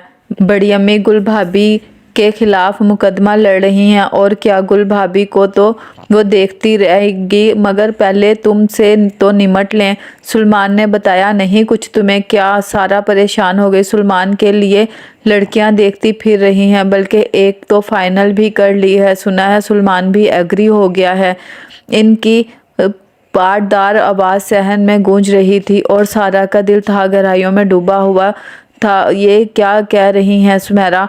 अम्मी का चेहरा फिक हो गया और अब्बू भी यकदम ही हड़बड़ा उठे। किसने बताया तुम्हें? बड़ी बी ने खुद बताया है। सख्त गुस्से में थी कि सारा को इतनी इज्जत दी, मोहब्बत दी, मान दिया, किसी का लिहाज नहीं किया। एक लम्हे में सब खत्म करके चली गई। सुमेरा बाजी ने रटवे तोते की तरह सब दोहराया और सुलेमान सारा ने अपने कामते दिल को संभालने की सही की। जाहिर है सारी दुनिया जानती है वो अपनी माँ का फर्मा बरदार है, वरना तुम्हारे पीछे आकर तुम्हें ले ना जाता। अरे अलग घर लेना नहीं, लोग किराए पर भी तो रहते हैं। सुमेरा बाजी ने बोलने में एक वफका लिया और फिर शुरू हो गई। मैंने सुना तुम्हारे दिल में तो पंखे लग गए, दौड़ी दौड़ी यहाँ चली आई। देखो बुरा मत मानना, तुम मेरी छोटी बहनों की तरह हो। तुम्हारी खैर ख्वाही ही मैं आई हूँ तुम्हें समझाने। मियाँ को फ़ोन करो और अपने घर चली जाओ। लड़की का असल घर वही होता है जहाँ इसका शौहर होता है। कितना पैसा खर्च करके तुम्हारे लिए इतना बड़ा पोर्शन बनाया, इतना आराम, सहूलतें, इतनी खुशी मोहब्बत, क्या नहीं मिला तुम्हें? खुश नसीब हो। कुफराने नेमत करोगी तो पछताओगी। सुमेरा बाजी बोल बाल कर लवाजमात के साथ चाय पीकर रुखसत हो गई। यहाँ पूरा घराना जैसे आंधियों की जर्द में था। सारा की जुबान तो किंग ही हो गई थी। एक लफ्ज़ नहीं कहा गया इससे। सर थाम लिख के बैठी मदद तलब निगाहों से अब्बू की तरफ देख रही थी। मैं भाभी जान के घर जाकर बात करता हूँ। अब्बू के औसान बहाल हुए तो उन्होंने कहा नहीं नहीं, किसी को कोई बात करने की ज़रूरत नहीं है, मैं खुद बात कर लूँगी सुलेमान से। सारा ने खुश्क होते लबों पे ज़ुबान फेरी। इसे यकीन नहीं आ रहा था और दरअसल वो यकीन करना नहीं चाह रही थी। सुलेमान कितना ही मोहब्बत करने वाला, परवाह करने वाला और जान निसार होने वाला शौहर था, महबूब था। मगर था तो एक मर्द। फूफो ने भी इसे यही समझाया कि वो ज़रा अक्ल से काम ले, मर्द का कोई भरोसा नहीं होता। सारा अकेला छोड़ना ही खतरनाक है। फितरत में हरजाईपन होता है, कहीं ना कहीं अटक गया तो रोती फिरोगी। और भाभी जान को तुम क्या सीधा समझती हो? तुमने जो मामला उठाया है उन्होंने इसे अपनी बेइज्जती समझा है। इसका बदला ज़रूर ले लेंगी तुमसे। अपने सगे पोते पोतियों को नहीं बख्शा तो तुम किस खेत की मूली हो? सुलेमान तो ऐसे नहीं है फूफो। सारा ने बड़े यकीन और शदोमत से उन्हें झुटलाया था। फिर भी अपने मियाँ को अपने पल्लू से बांध कर रखो। सारा को फूफो की बातें याद आ रही थी। क्या वो ठीक थी कि मैंने गलत सोचा? मेरा एतबार झूठ था। सोच सोच कर इसका सर फट रहा था। अम्मी अब्बू से इसने मना कर दिया था कि वो खुद बात कर लेगी, मगर खुद की तो हिम्मत भी नहीं हो रही थी। मोबाइल बज रहा था। सुलेमान की कॉल आ रही थी। 1 2 3 4 वफ़के से कई बार फ़ोन आया। हर बार वो खौफजदा निगाहों से फ़ोन बजता हुआ देखती रही। 5वीं बार भी आखिर हिम्मत करके इसने कॉल रिसीव कर ही ली। कहाँ हो? कब से ट्राई कर रहा हूँ। सुलेमान की झुंझलाई हुई आवाज़ें इसके कानों से टकराई। मसरूफ़ थी। अच्छा खैर, मैंने डिनर का कहा था, रेडी हो तुम? पिक करने आ रहा हूँ। मैं आज जा नहीं सकती तुम्हारे साथ, तो पहले बताना था, मुझे बहुत ज़रूरी बात करनी थी। वो मज़ीद झुंझलाया। क्या बात है?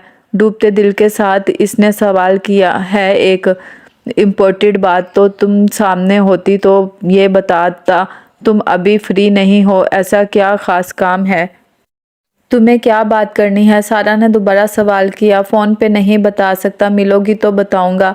अच्छा फिर 2-3 दिन ठहर जाओ। नहीं, ठहर नहीं सकता, उधर ही अम्मी है, इधर तुम दोनों ने मुझे परेशान किया हुआ है, बीच में पिस कर रह गया हूँ। सुलेमान की आवाज़ में झुंझलाहट के साथ तैश भी गालिब था। हम बैठकर बात करेंगे, पता नहीं कब करोगी। अम्मी ने जान खुलाई हुई है मेरी। ओ अच्छा ठीक है, खुदा हाफिज। सुलेमान ने अचानक ही कॉल ऑफ कर दी। सारा फ़ोन को देखती रही।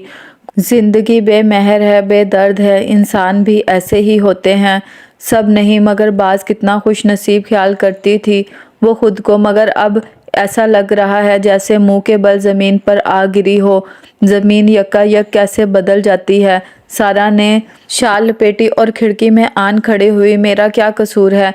किसी जुल्म और ज़्यादती की निशानदेही करना इतना बड़ा जुर्म बन गया। वो खुद से मुखातिब थी और अपने आप से सवाल जवाब कर रही थी, मगर किसी सवाल का कोई जवाब नहीं मिल रहा था। दिन की चहल पहल शुरू हो गई थी। कल से मुख्तलिफ ठेले वालों की आवाज़ें वफ़के वफ़के से आ रही थी। बावर्ची खानों से उठने वाली खुशबुएं फ़िज़ा में फैलकर इधर उधर बिखर रही थी। सारा ने अपने बाल गोल मोल लपेटे और शाल ओढ़कर नीचे आ गई। अम्मी किचन में नाश्ता बना रही थी। इसकी आहट पर मुड़ी। लाए अम्मी, मैं बना देती हूँ पराठे। सारा ने सिंक से हाथ धोए। सुलेमान से बात हुई? तुम्हारी हिम्मत ही नहीं हुई कुछ पूछने की? सारा ने माँ के आगे सच बयान किया। जब तक बात नहीं करोगी तो पता कैसे चलेगा कि मामला क्या है?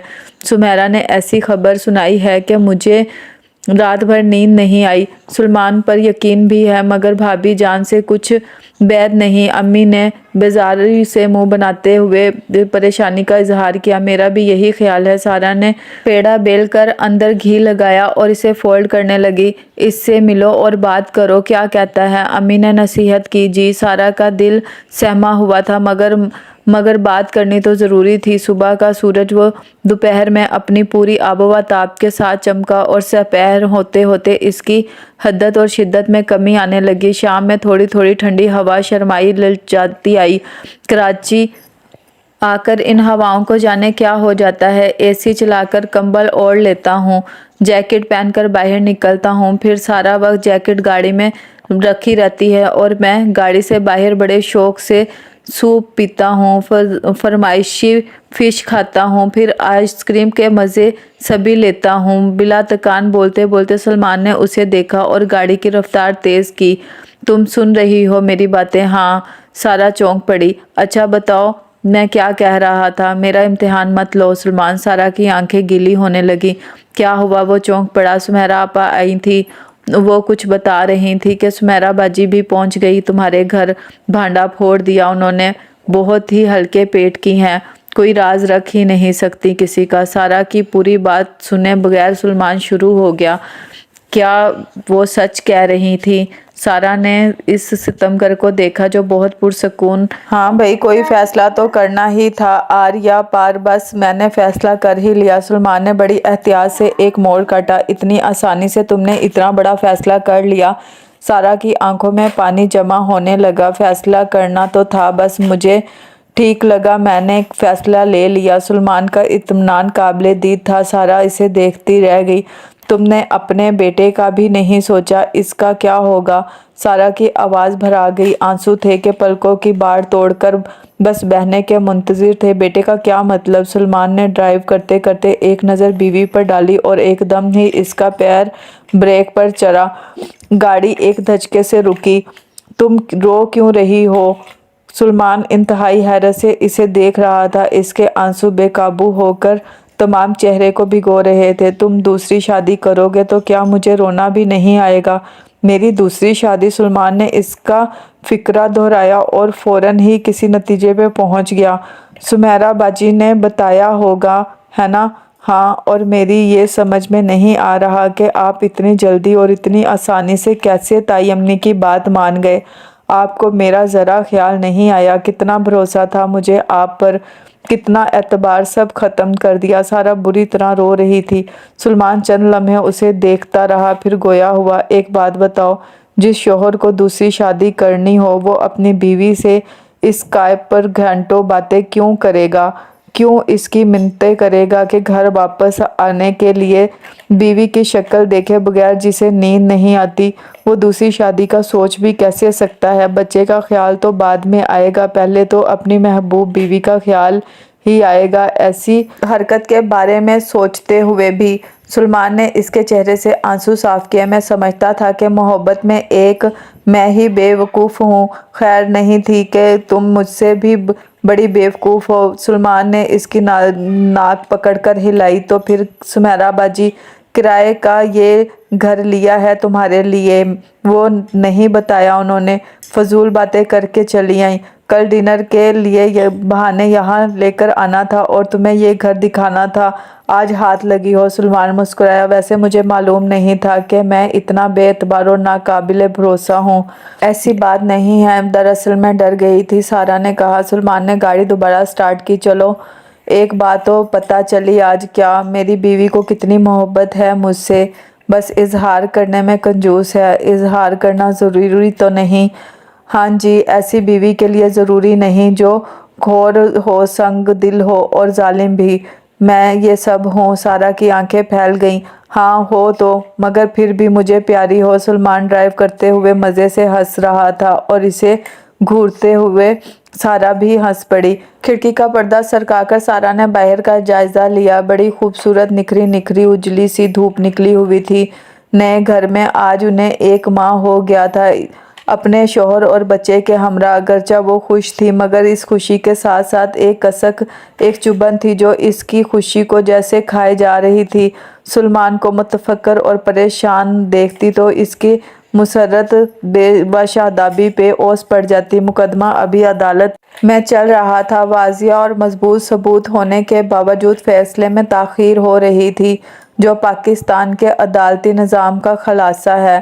مگر ذہنی عدالتوں کے علاوہ فیصلے ایک اور عدالت میں بھی ہوتے ہیں جہاں صرف اور صرف عدل و انصاف ہی ہوتا ہے۔ سلمان ایک روز دوپہر میں ہی گھر آ گیا۔ سارا اپنے لیے روٹی بنا رہی تھی۔ سلمان کے یوں بے وقت آنے پر حیران ہوئی اور اس کا چہرہ دیکھ کر چونک پڑی۔ جہاں ہوائیاں اڑ رہی تھیں، سب خیریت تو ہے؟ سارا نے پانی کا گلاس اسے دیا جو ایک گھونٹ میں پی کر اس نے ایک طرف رکھ دیا۔ بھائی جان کا فون آیا تھا، امی کو فالج کا اٹیک ہوا ہے، وہ ہاسپٹل میں ہے۔ سلمان کا چہرہ حزن و ملامت کی تصویر بنا ہوا تھا۔ وہ اپنی ماں سے بہت محبت کرتا تھا، سارا جانتی تھی۔ ہم بھی ہاسپٹل چلتے ہیں، تم پریشان مت ہو، وہ ٹھیک ہو جائیں گی۔ سارا نے اس کے ہاتھ سے پانی کا گلاس لیا۔ تم پہلے کھانا کھا لو۔ نہیں، اب مجھ سے کچھ نہیں کھایا جائے گا۔ سارا کی نرم آواز میں رنج گھلا ہوا تھا۔ بچے کو اپنی امی کے پاس چھوڑ کر وہ دونوں ہاسپٹل پہنچے جہاں تائی امی انتہائی نگہداشت کے یونٹ میں تھیں۔ فالج کا حملہ شدید تھا، ان کا آدھا دھڑ مکمل ناکارہ ہو گیا تھا۔ جان بچ گئی تھی مگر پہلے جیسی صحت اب ناممکنات میں سے تھی۔ ہفتہ 10 دن ہاسپٹل میں رہ کر ان کی چھٹی ہو گئی۔ سارا نے کئی ماہ بعد آج اس گھر میں قدم رکھے تھے جہاں واپس نہ آنے کا ارادہ کر کے وہ یہاں سے نکلی تھی، مگر آج یہاں آنا اس کی مجبوری تھی۔ گھر کے لاؤنج میں اور کمروں میں ہر جگہ ویرانی چھائی ہوئی تھی۔ سارا کے بعد 2 بہویں ان کے ساتھ رہائش پذیر تھیں، وہ بھی جا چکی تھی۔ تائی کی حالت دیکھ کر سب ہی توبہ توبہ کر رہے تھے اور عبرت پکڑ رہے تھے۔ سارا کمرے میں داخل ہوئی جہاں خاموشی، ناگوار بوریت اور تاریکی کا رواج تھا۔ اس نے لائٹ جلائی اور تائی کی حالت دیکھ کر لرز گئی۔ ہمیشہ نقص سے تیار اور نفاست پسند وہ عورت اپنی ہی گندگی میں لتھڑی بستر پہ پڑی تھی، بے چاری، لاچار اور عبرت کی جیتی جاگتی تصویر۔ سارا کو دیکھ کر ان کی آنکھوں میں پانی جمع ہونے لگا، وہ آنکھیں جو اس گھر کی طرح ویران اور سنسان ہو رہی تھیں۔ میں آپ کو لینے آئی ہوں، آپ ہمیشہ کہتی تھی نا کہ آپ میرے اور سلمان کے ساتھ رہیں گی۔ سارا نے جھک کر نرمی سے ان کے بال سنوارے۔ وہ گناہ گار تھی، خطا کار تھی، جتنی بڑی تھی۔ یہ ان کا اور اللہ کا معاملہ تھا۔ سارا کے लिए वो आज भी माँ जैसी मोहतरम थी, जिन्हें इस हाल में देखने का इसने कभी तसव्वुर भी नहीं किया था।